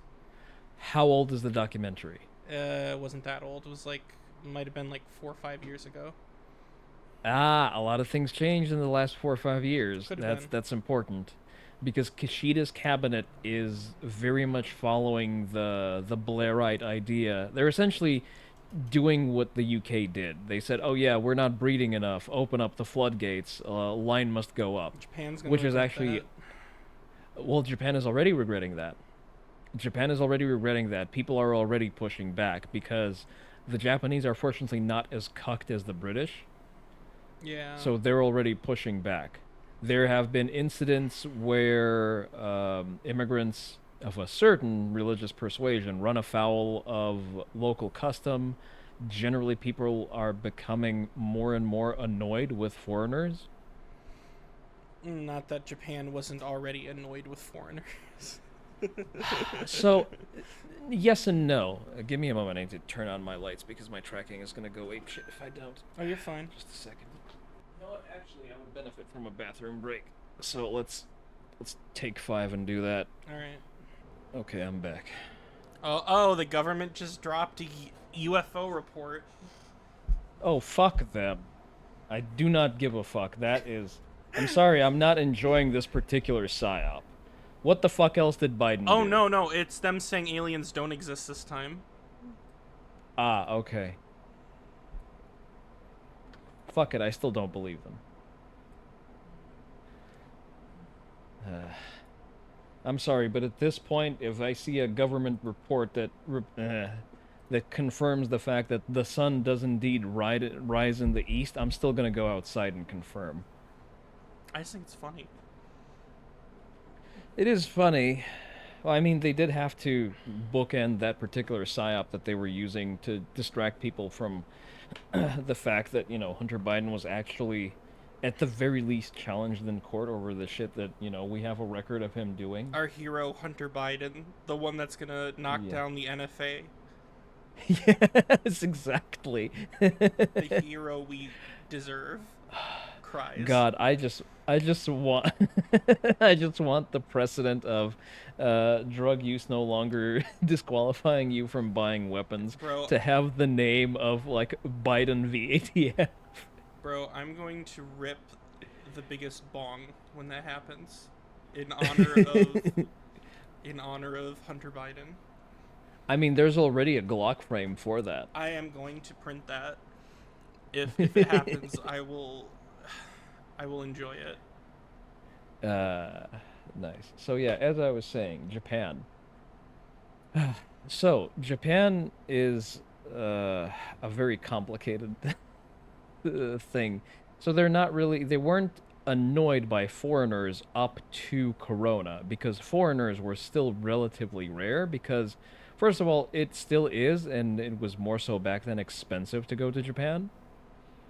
Uh Mm-hmm. so that was like your first boundary. Second of all, there was still a visa process, admission process for most countries that weren't the US or the EU. Yeah. Okay. That has now been liberalized, and a big reason for that is that because during the country's lockdown during Corona, they've lost out on tourism revenues, and now they're trying to catch up to that lost revenue, because tourist cities like Kyoto dearly rely on tourist revenue, and while in a vacuum domestic tourism could have made up at least a part of the difference because the country was also locked down, they weren't getting tourist revenues from foreigners, nor did they get those from a domestic tourist population as well. Mm-hmm. In addition to that, you need to understand that Japan, in a large way, in terms of their cultural sensibilities, and not even cultural sensibilities, but a general vector of their movement, they're still downstream from the U.S. They were during the Meiji Restoration because like Commodore Perry's black ships forcing Japan to open up for trade was what essentially pushed that thing into motion and what resulted in like technological advancements and general shifts in attitudes in Japan. Yeah. And the same thing happened after World War II, where essentially the doctrine of sun and steel was proven to be ineffective, and U.S. as the victor, therefore, was once again the driving force behind the direction that Japan would follow. And unfortunately, now it's metastasized. That particular vector while it informed the great economic miracle, the great economic wonder of Japan in the 70s and 80s, it's now metastasizing with shit like DEI now flowing downstream and ending up and starting to grow out in Japan in places like business schools and like other things that generally look to America for best practices. Mm-hmm. Like, I shit you not, I was in an airport bookstore and I have taken a picture of a book about managing through DEI translated into Japanese. There are attempts to seed it there right now. Mm-hmm. Fortunately, it looks like it's receiving a lot of pushback, and there are like proper conservatives, small c conservatives, that are pushing back on that. I believe a prominent figure in that goes by the name of Akagi, I think. He's a former manga artist that just said he essentially did a Brandon Herrera. He said, "Fuck it, I'm running for Congress." That's actually really funny. Yeah, and he's like actively combating the fucking commies and leftists, and he's forcing them to cope and seethe very hard because he's also a very popular candidate. Hmm. So like in between that, like you have what happened with Corona, you had them rapidly opening up borders, and you also have them trying to address their falling population, well, their aging population, by easing immigration requirements, which is a fantastic fucking idea. Surely that won't end poorly in the fucking dilution of your highly sensitive and highly isolationist culture. Yeah. And in addition to that, you also like another thing that's similar to Britain right now. You have Kishida. Nobody fucking voted for Kishida. Kishida was installed by default because Abe retired over his health concerns. Mm-hmm. He's limp-wristed and he's unelected, and he lacks the political will to realistically do anything. So it's a question of whether or not the populace is going to be pissed off enough to remove him from office and have like a real prime minister who's actually going to do stuff. Mm-hmm. I'm surprised they didn't do a full like re-election or anything. I think it has to do with like I'm not sure how their election system works. Japanese politics are very opaque, and the people who I've tried asking about politics in Japan are unfortunately heavily afflicted by the mind virus of communism. So I couldn't really get a coherent explanation of their Yeah. political system. Well, I mean, it is Japan after all. They're a pretty What do you collectivist mean? society. Well, yes and no. Their collectivism is very different. Their collectivism hinges on you as an individual pursuing your personal incentives, but those incentives are informed by the structure of a society, if that makes any sense. Hmm. Like, you strive for individual success and excellence because you are a member of the society, and through your personal success, you make the society better. And therefore you fill a role, and if that role is filled well, therefore you work as a building block of a better society. Essentially, they've just arrived to fucking free market economics on their own without Hmm. I don't what's his know. face, Adam Smith. I don't know. Japan, when I look at them as an outsider, I don't see a lot of free market things outside of their businesses. Well, Japan essentially has always been about free enterprise and trade. Like, they were always a merchant culture, where they were managed by different social castes at different times, but fundamentally the backbone of the country has always been crafts, trades, and business. Hmm. I don't know. It doesn't seem outside of several specific cultures. I think most in the end could be categorized as some form of, trade being the backbone of their country. Well, because that's a normal human condition. It is the normal human condition to seek seek advancement through accumulating wealth, and you accumulate wealth most successfully through being good at a marketable skill. Mm-hmm. And that's the definition of free market economies. Is Japan overregulated? Is it to a large extent top down in some specific areas? Yes, it is. There's a lot of direct control. But at the same time, a big portion of the economy is also owned by an oligopoly. So and those things kind of balance each other Mm-hmm. out to a certain extent, because you still have like powerful business interest, and that powerful business interest is in an open conversation with the government. And there's an understanding that generally government should stay the fuck in its own lane. Hmm. I guess so. That's kind of the picture I got hearing about the internal politics of Toyota.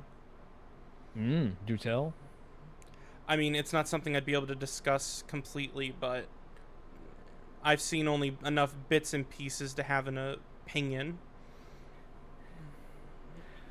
The funny anecdote that I know about Toyota and other Japanese companies is that when you have a document that's supposed to receive approvals from several stages, your approving directors will place their seals, because they essentially rubber stamp things with seals, and they will place those seals on the offset of the document, like on the edges in a Mm-hmm. circle. And that is done to avoid to dilute responsibility, so that you don't know who was the first Yeah. approving body, essentially, if something goes tits up. They're avoiding accountability, or rather they're evenly distributing it around everyone, but if everyone is accountable, then no Yeah. one is accountable. Mm-hmm. There's something I can't touch on in extreme amounts of details, but it's really funny, the secret wars between the American companies and the Japanese companies that have happened. You I can know, see that happening. Yeah. Well, there is a secret war in gaming, in the along the same lines, because you have the wars of the native Japanese developers and the American localizers. no, that's not what I'm talking about. I'm talking about actual conflict, like hacking into each other's companies using college students that you've paid blank checks to. Huh. and then stealing, the patents from each other or things you've researched, the other company's researched, and then quickly patenting them. That is very disjointed. Wouldn't they be a part of the same business entity essentially? Like most of the Japanese companies that I work with, granted they're in Mm-hmm. tech and media, but usually the structure that happens there for Japanese companies is there is the Honbu where the actual management lives, and then everyone else is just essentially a regional manager regardless of their title, and they have no decision-making authority for like every time they scratch their ass, they have to call up their fucking bucho in Japan and ask for permission. I know from people who have worked at big American car companies in the position where they'd be forced to deal with it that Japanese companies do these things. Mhm. And the American Mhm. companies will occasionally hire people to fight it back. Mm-hmm. I see. I have seen that happen in Nintendo, in Bandai, Mm-hmm. in Hitachi. Those would be like the ones I can list off the top of my head where I don't Yeah. have NDAs. I think it's hilarious. But I mean, the car industry has always been pretty ruthless. I I mean, mean, GM used to have spy planes they would fly over Ford properties and take pictures of. I mean, hell, Chrysler had a missile division that's until funny. the late 90s. Like come on. uh, uh, wait, wouldn't that technically wait, if they had a missile division, wouldn't that be technically regulated as some sort of state secret as no, well? everybody knew Chrysler had a missile division. Well, and not the fact that they had a missile division, but like the content of their work, wouldn't that technically require clearance? I can tell you this. There are certain places in these companies where if you plugged in a laptop, a SWAT team would show up within 20 minutes. Nice. Mm-hmm. I know because I accidentally did it once and I got screamed at. Listen, guys, I needed to run diagnostics on a printer. Chill the fuck Well, out. security knew who I was, so I mean, Ah, they okay. called off the goons, but you know, Listen, it's nice to see that processes are working at least somewhere. in a couple places. The other ones, if you just walk up with like a like a dolly for moving boxes around, and you just wave it up in Mm-hmm. the air, they'll just buzz you in. Uh-huh. Yeah, I had I That used to have happens. I used to have access to almost every Ford building in Michigan, Mm-hmm. but at some point I just it took up more time, so there were just little tricks that you could use and you could always get in. It's an unfortunate balance between compliance and utility, and that's usually um where vulnerabilities arise. On the flip side, usually the only people who know about these vulnerabilities are people on the inside. So if a vulnerability is exploited, you can fairly easily narrow down the list of people who could have known about that. Yeah, I I don't know. remember those fucking security flowcharts. Um, I used to work risk management, and as in Mhm. like process-based risk management, as opposed to investment risk. And essentially, all risk management and processes is how tightly is a process, how many checks and checkpoints can I introduce to a process without actually impeding work. That was Yeah. always the balance. Like for example, like if you run a risk of people playing grab ass at the office, like you have the solution of just handcuffing everyone's hands behind their backs, but then they can't work. Mhm. It's some balance of that essentially. I think though the having the extreme measures documented is very important, and because like here's a really good example. You only have to do this once per department. Where Mm-hmm. if restricted information like ITAR, like protected unclassified information gets put on a computer where it's not supposed to be, right? Mm-hmm. If you walk up to an employee, right, and you make a scene about it, and you just grab their laptop and walk away and wipe it without letting them move any of their data around or anything as per regulations, no one in that department will ever do it again. You just have to sometimes demonstrate that you're willing to enforce the policies to the extremes if you have to. And then people fall into line sometimes. Yeah, exactly. That's not processes. That's not process design. That's enforcement. That's a little bit different. I guess. Enforcement is napalm. It is funny. What we used to do in audit is, if someone leaves their PC unattended, because you're supposed to always lock up your auditor laptop. What we would do, it depends on how much time you have. You would either I'm gonna go through the more elaborate one. You take a screenshot of their desktop. You turn their desktop over. I believe the key combination is Control-Shift-Up, so that the desktop is flipped upside down. And then you delete everything off of the desktop and you paste the screenshot that you took. And now they're stuck with not being able to navigate because they don't know where the taskbar is, and they're trying to click on things that are not there. And that was essentially what you would do to people who leave their laptops unlocked, because your laptops are chock full of privileged client information under like multiple NDAs, and you are working in the field potentially with their competition. Yeah. Or another funny thing you could do is just lock it and then enter the password incorrectly several times, so that the laptop locks up on the level of the BIOS. Yeah. It's funny. Tripping their BitLocker code. Yep. And now they have to haul ass all the way back to the office, which is probably in a different city, to get their shit fixed. Yeah, I would get really irritated, though, I have to say, if I got a bunch of people sending BitLockered laptops to me. Not just because I don't feel like typing in the 28-digit code myself. I usually make the employee do it if it's their fault. I ain't typing that shit in, fam. What's another thing that we had? Well, we had a hard regulation of your laptop always having to be secured to a heavy piece of furniture with a security cord. That's funny, because those keys are universal.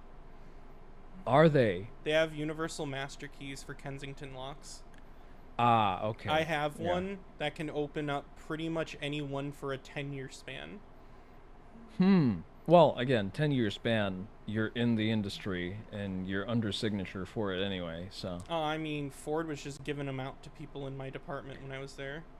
That sounds like a Ford issue, honestly. Yeah, it was. It was a skill issue, but I still have my key. I never gave it back. I mean, it's... based. But listen, it's the same as the TSA lock. It is a boundary for some bad actors. Like, for example, in Russia, you're probably not going to find a lot of those master keys anyway. Yeah. Did I tell you about the time I almost got jail time in Qatar? No.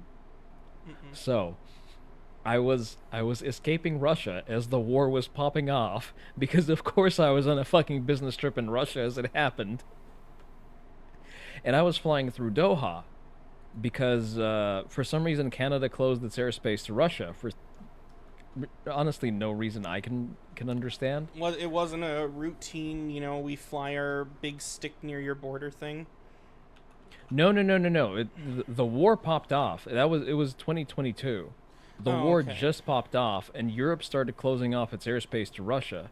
Well, because, I understand why Europe does it. Because they don't want a bomber spontaneously invading their airspace while it's also, like, cruising Ukraine or whatever the fuck. Yeah. What the fuck does Canada have to do with anything? Nothing. They just did it because it was the current thing. I'm just annoyed because my fucking flight got canceled and I was supposed to fly first class. So... I was flying through Doha, and I was also evacuating, like, the rest of my shit from an apartment I was moving out of. And that included some very, very thick Dojin books that I bought back in Japan. You brought Dojins to Qatar? Yes, I did! Oh my god, bro. I'm sorry. I would have gone to a Japanese post office or a post office or something and tried to ship that back. No, no, no, no, no. Again, I was moving from my apartment in Russia where I had the dojins, and I was Yeah, okay. moving from Russia. I had to. I had my direct flight to the States got canceled, so I had a layover in Qatar, and it was in my checked luggage. So, like, technically, I'm not in violation because I'm never leaving the international area, and neither is my luggage. I wouldn't want But to risk listen, I didn't think of that until I ran. Like, my layover was extremely tight. I had to run through the terminal. I made it to the gate like 10 minutes before boarding, because one of the flights was late.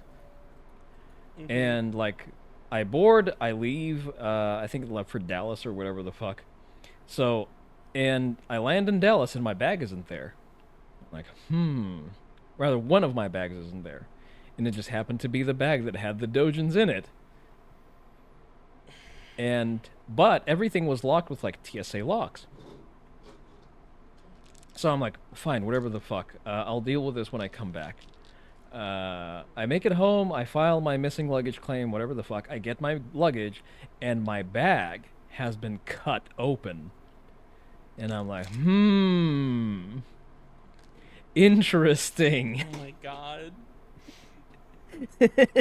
Bruh. So yeah, I think I've made it just by the skin of my teeth because they didn't have a TSA lock, or rather a TSA master key to open the lock. That's actually really funny.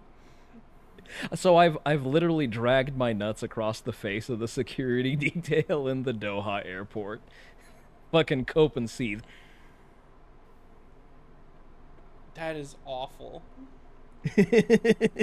I assume you didn't get your dojins. No, everything's intact. Wow, I'm surprised. I'm surprised. Hmm. Must not have been that bad if they returned them. I think some of them were some of them were still sealed. Like, they didn't include any official indication of actually searching my bag because, well, they had no right to do so because I was in transit. That's not a bag that they had the right to search. But I Ah, guess in their frustration with me, they just fucking mangled my bag. weird. Well, I mean, they're fucking Qataris. I wouldn't put anything beyond them. True enough. Wapapa. Like, I fully expect them being so petty that they would go ahead and do that. Mm-hmm. Mm-hmm. Mm-hmm. wah, wah, wah, wah, wah, wah, wah, wah. Speaking of foreigners shitting up Japan, so I went last fall. I think it was there in October or something like that. And the fact that they're issuing tourist visas is like actively detracting from my enjoyment from Japan. Just the amount of fucking tourists who, in my estimation, have done anything to understand where the fuck they are just annoyed me to no end. Like, in what respect? What was bothering you? Well, first of all, I like to go to Japan and not hear French every 3 minutes. Oh, That's ew. exactly ew.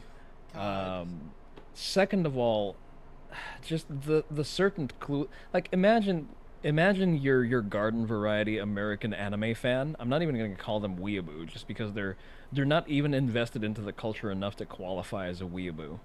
They're Mm-hmm. just an anime fan. They're your normal ass fucking Californian anime fan.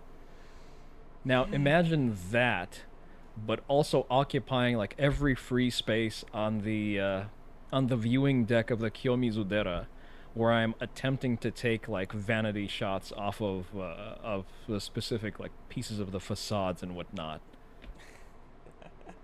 It sounds really It, irritating. and what was making it worse, like, in addition to the gigantic fucking crowds and everything, some of the infrastructure was also converted to like accommodate tourist stupidity. Um, Specifically, for example, most Shinto and Buddhist temples, usually Shinto, will have a cleansing basin, which is like there's a trickle of water. There are bamboo ladles that you use to. There's a process Yeah, yeah. to essentially you're Cleansing purifying and yourself going before. through. Yeah, Yeah. Yeah, before you entered hallowed grounds, essentially.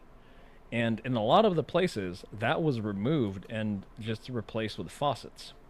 Because I assume your garden variety retard tourist is incapable of navigating the highly complex technology of not leaving the fucking bamboo ladle floating in the water. And it's like it's in the little things like that, you know, like and it just fucking ground my gears so much. Fortunately, there are still places like outside of major urban areas. Like I was able to get out into the periphery and get away from the tourist crowds, but I was still annoyed by their just mere existence. I couldn't help but snicker at the fact that Western tourists will just rent gaudy, tasteless kimono. Bruh. Yeah, and they'll just walk around in them, and I'm like, what the fuck are you? First of all, they're like bad. They're not good, stylish kimonos. They are of an offensive color palette with things like fucking lace attached to it, like things that don't really make sense stylistically. You're not really even in contact with the real aspect of the culture, even though you're trying to be like more immersed by donning traditional clothing and whatnot. Like if that would have been done well, I would have had less of a issue with it. But just Yeah. because fucking obese Western women wrapped in just the gaudiest fucking pattern kimonos, How I much you couldn't. want to It couldn't. bet they only kept them in those sizes because they bought them specifically at the shops? Like, they probably rented them, I assume, right? They rented those. Yeah, yeah. How They're much you want they're to like bet the renting shops stores. only put ugly ones in those sizes just because it was funny? That'd be a very Japanese way to do things, I would imagine. Big if true, but I couldn't help but just note of like who would voluntarily do that? Like my sister in Christ, you look like you volunteered into a comfort wife squadron. That's pretty savage, mate. I listen, it was just that bad because you don't know like your fit is just off. You don't know how to wear that. The fucking colors are ugly and it's just uh Mm-hmm. and not only that, none of them fucking speak a lick of Japanese or even attempt to do so. And because of that, that sort of creates an expectation in the locals of when they see my fucking pale white ass, they think I'm just as much of a retard as those people are. And I Yeah. have to and I have to go through that like initial boundary of no, I am not a retard tourist. I'm actually fluent in Japanese. Please engage with me as if I'm an adult. Mm-hmm. I don't know. I think So when I inevitably go to visit Japan, I'm gonna meet up with or find a Japanese friend to come along with me. that would be optimal, yeah. I think if you go in the winter, you should be fine, especially since you're a northern Yeah. Yankee dweller. There's no way I wouldn't go in winter. In the Yeah. winter, you should be fine, even like on the main, quote unquote mainland on Honshu, the larger island, Mm-hmm. because it is too cold for tourist comfort, and you'll generally be in the free and clear. I'll probably I be will probably comfortable then. Yeah, I'll probably go in the summer next time because it gets into the high hundreds with 100% humidity. So the tourist hordes are will either be hiding in the hotels where the ACs are, or they won't come at all, Yeah, yeah, yeah. which is what I'm hoping for. Wapapapa. I really want to do the rural stuff in Japan. Oh, you did mention that. You wanted to do like the whole top-down thing and going through essentially LARPing as Yuru camp. Yep. Well, they have Based. there's a whole thing for that. There's an infrastructure for it. Exactly. You have campsites on like every major destination. You can buy fairly advanced camp supplies in You know well, that essentially Euro every camp, major mall. like even the employees of the camps are based on real people who work there. The artists went Mhm. to those camps and actually drew them. Well, Eurocamp is what? It's Kyoto Animation. They do that every time. Yeah. Whenever they depict a place that's real, they actually have the study of a real place and you can track down the real place that is depicted in the anime. That's a consistent theme in everything they do. It's just I find it really beautiful the fact that you can just like see, tourists go say hi to the real shopkeepers that were Mm-hmm. in the anime. I just find it really charming. Yeah, that's gonna hold up for probably the next 15 years until like another shopkeeper replaces him. Mm-hmm. But yeah, the experience is definitely there. It's I admire the fact that Japan is able to very efficiently commoditize any hobby. Like if there's a hobby, if there's a way of spending time that requires some sort of like peripheral equipment, there are going to be multiple manufacturers, there's going to be a meta, there are going to be cult-like followings for specific brands, or sometimes a brand will dominate a certain area, and you will have that all freely available. You either go to like a Yodobashi camera into the camping section and you just buy everything there for like the $2,000 that it takes to buy everything, or you just order it off Amazon and have everything delivered in like three or 4 days because they don't have Prime. Mm-hmm. Mm-hmm. Mm-hmm. Mm-hmm. They haven't advanced to the joys of same day delivery. I mean, Japan is advanced in many ways, but very old-fashioned in others. Like, isn't it That's true true. that the vast majority of the Japanese population is not fluent in keyboard typing? Still, Uh, I would say, mm, like they know how to use mobile devices and stuff pretty I'd well. say I'd say mobile devices just Yeah, edge out computer use. I would say that's the case for it. Which yeah. is I think you can say the same for the US as well. I don't think the majority of people can't blind type on a US keyboard either. Mm-hmm. Japan being mm, attached to certain ways of doing things. Usually, the way I explain it is that Japan permanently exists in a superposition between the 15th century, the 70s, and 2030, excuse me. Like they're in that sort of strange place of essentially still being informed. That is actually what you were referenced previously. Now that I think is a continuous civilization.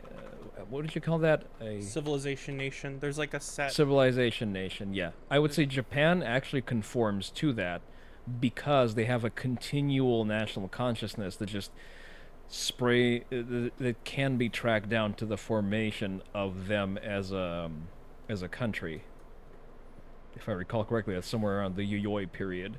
They actually have that persistent continuity that's also treasured and cherished, and there's a lot of their attention goes towards conservation of practices that have survived through time and therefore have proven that they're worthwhile to keep in the zeitgeist.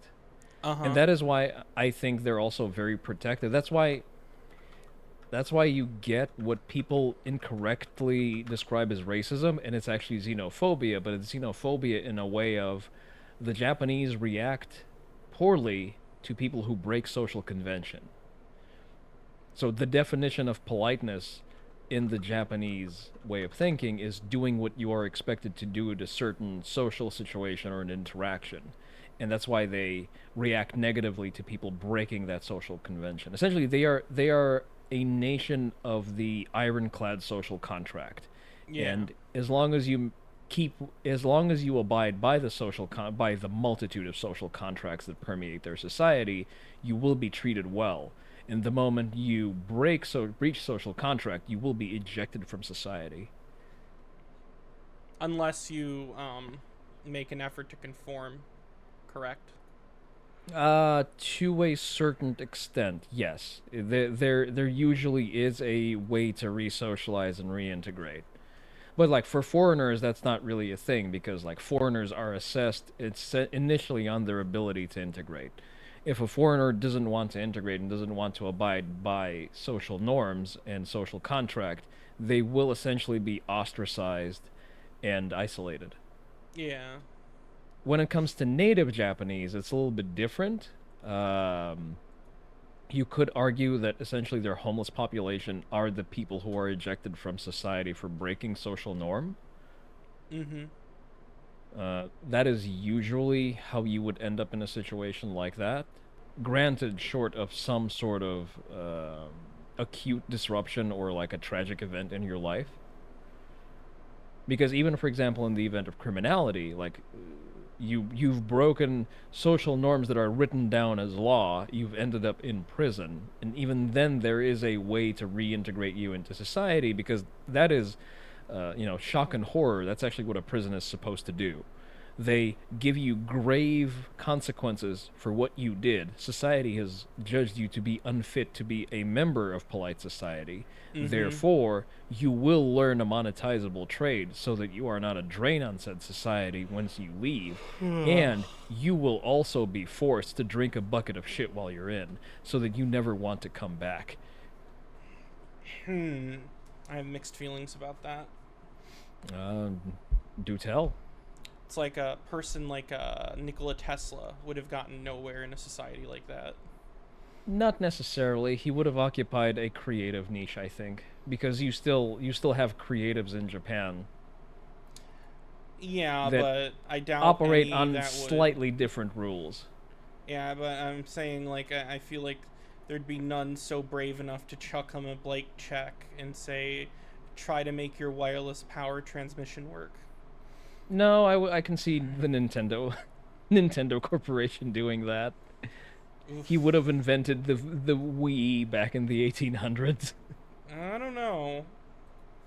I mean, the Virtual Boy was a thing that essentially Oh, appeared come out of that. on. The Virtual Boy was a mess. And not even in like the cool way. That was just a big fat mess.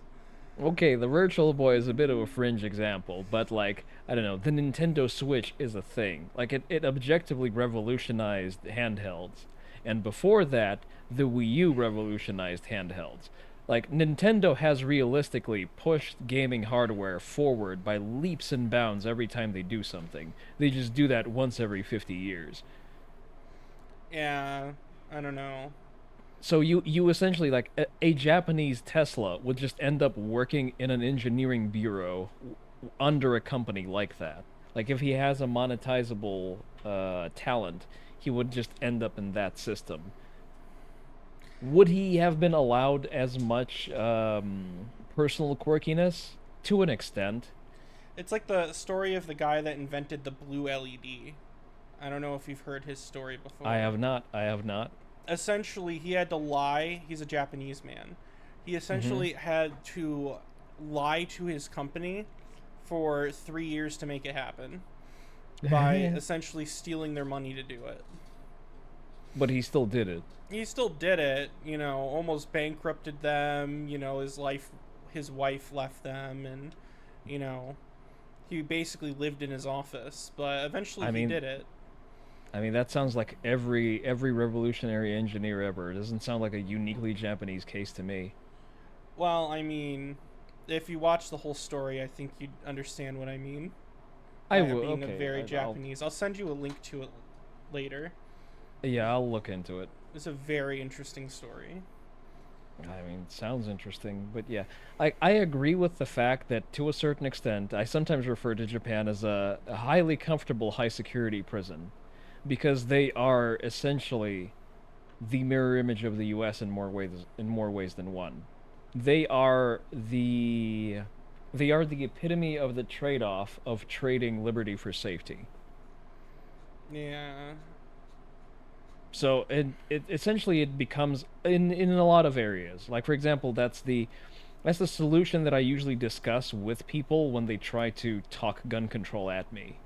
Because like I'm going to say it, there are models that can work for gun control. You're not going to like the decisions that have to be made in order to implement that model. Because for example, there's a what I refer to as the Disneyland model.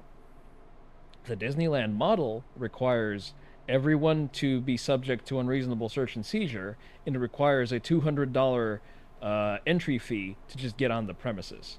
Are you Mm-hmm. okay with all of society functioning like that? Because that's the only model that will work. Because the other model, that's not an actual open air concentration camp, requires constitutional carry. And unfortunately, those are the only two systems that have proven to be effective in what they're trying to achieve. Because everything else just ends up being Chirac. Yeah.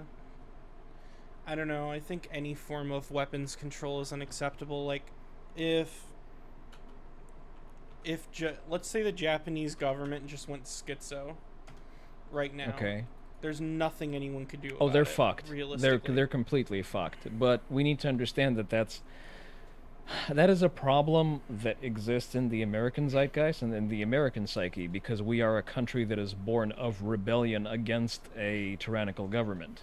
It's actually a very unique case. Very few nations are formed like that. oh yeah, I know. Japan is a top-down caste-based monarchy. They're still essentially in modern feudalism. Yeah. It's just that their caste system is no longer enshrined in the constitution, and that is about where the differences end. Mm-hmm. But so the point I was initially making, they are a very different people with very different concerns and sensibilities. Like they were never a nation that was formed on the concept of life, liberty, and the pursuit of happiness. That was never a founding principle. Yeah, yeah.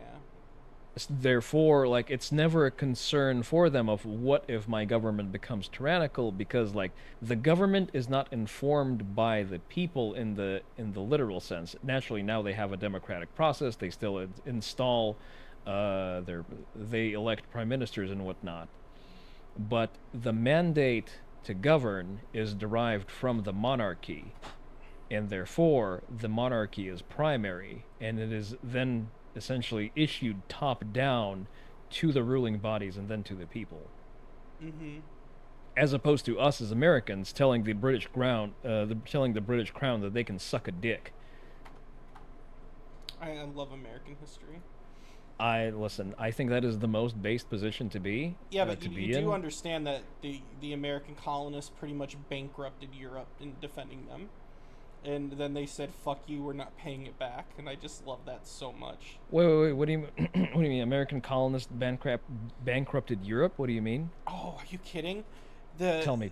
Oh my god, dude, that's a whole rabbit hole. But essentially, for what, like 100+ years, the while the colonies were being established, and even while they began to thrive, the European taxpayers and the crown was essentially paying for the protection of the colonists against, things like Indian attacks, attacks from other countries, and they maintained the shipping lanes and everything. At the time, the colonist taxes barely paid for even a quarter of it. Mm-hmm. And essentially, a lot of the taxes implemented on the colonists was essentially as a way to recoup their losses in defending them. Okay. So now, well, see, it sounds like a skill issue because all they had to do was give the colonies a seat in Parliament, which they refused to do. Ergo, no taxation without representation. Yeah, get fucked, redcoat. It's often this part is often missed when they're teaching it in school, though. I mean, it's an important sort of background to what happened. Like at the very least, it motivates why any taxes were levied in the first place. At the same time, it still doesn't really disprove the core argument there of I no never said it taxation did. without representation. It just makes and it even funnier. I know. It makes it funnier, yeah. Because they spent like so much money that the crown was essentially broke. And about to have to seek loans from like other nations and shit just to maintain their sovereignty at this point from their creditors. I would love to see Britain just repossessed by the fucking banks. and it's so funny because essentially the colonists were like, no, it was your choice to protect us. We never asked for it. That sounds like you problem, buddy. Sounds like a skill issue to me. Yeah, so when, they taxed tea, okay, the colonists dealt with it. But when they when they implemented the Stamp Act, it was awful. like people misunderstand what that meant, right? So it's not just like mailing a letter, right? Every time a transaction happened, there was a government tax on that transaction, or on Interesting. top of the stamp. So you paid your taxes. Yeah, it reminds me a lot of a little thing we have called sales tax. It's almost No, it's more like than we have. sales tax. Yeah. Okay. So at every point that tax is collected, sometimes multiple times in a row, on top of sales tax for your colonies and everything. So if you're going to buy a loaf of bread, it could have gotten 4 stamps by time you left that door. Uh huh. So it essentially made it almost like it's almost Unlivable. unlivable. It's almost like they added, 15% inflation like we're experiencing now. Effectively. Yeah. Eerily reminds me of something. Yeah, but I just think it's hilarious. It You know, is. how It that all is. happened. So eventually just said, fuck you. And Yeah. people often forget the colonists were at war with Britain for 2 years before the Declaration of Independence was signed, essentially. All that time they were trying to reconcile, but the British refused to give them a seat or Or any kind of representation that would be yeah. effective. I think it played out pretty okay. I think. I think it's funny. Yeah. Yeah, it is. It is funny. Again, it sort of calls back to my previous point of things that governments get away with would be felonies if an individual did that. Like we were Yeah. just essentially delinquent on those, and yeah, tough shit. Stack up or fuck off. Basically.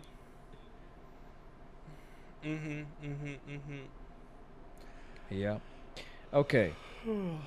I think we're both getting a little bit petered out Yeah, I'm because tired. my voice is at its end. It is fun. I'd love to. It's always fun to rabbit hole with you. The home viewing audience has missed out on 3 more hours of excellent conversations that y'all will never hear because we had a recording oopsie. Sorry. That's all right. That's all right. Listen, I was there to partake in the conversation. I got full enjoyment of being there. It's Yeah. it's the viewers that get to miss out, but I guess skill issue. Yeah. I'm sure we can go over those topics another time. I mean, yeah, we'll touch upon it one more time. It's not like Matt Gaetz has a has a record of staying out of the news anyway. Yeah. I'm sure he'll do something silly soon enough. We'll It's get to I feel so we'll bad get to for him discuss sometimes, that. though. Like, Listen, I heard we yesterday that he had to pay uh-huh. $500,000 to the elections committee to be able to get on his what do you call it? His committees Really? out of pocket. Wait, He had to donate why? because Wait, apparently why? that's how Congress works. I'll send you the video later. Wait, so he had to go 500,000 out of pocket Yes. to be on a committee. Yes. It was $250,000 per committee they wanted. What the fuck? Wait, who's they though? The what is it? NCO or whatever, the oversight committee for the committees. Essentially, they force congressmen to pay dues to be able to get on committees. I'll send you the That sounds. full thing on it. I'm sorry, but I think it's time to sink DC into the ocean. It'll happen on its own someday. I mean, I'd rather accelerate that process, but that's a discussion for another time. Thank you, thank you for hanging out, Badger. Your Yeah, I had company fun. is always appreciated. And you know, hopefully we'll just have you back for another episode. Yeah, definitely. I had a good time. Yeah, hell yeah, man. See you around. See ya.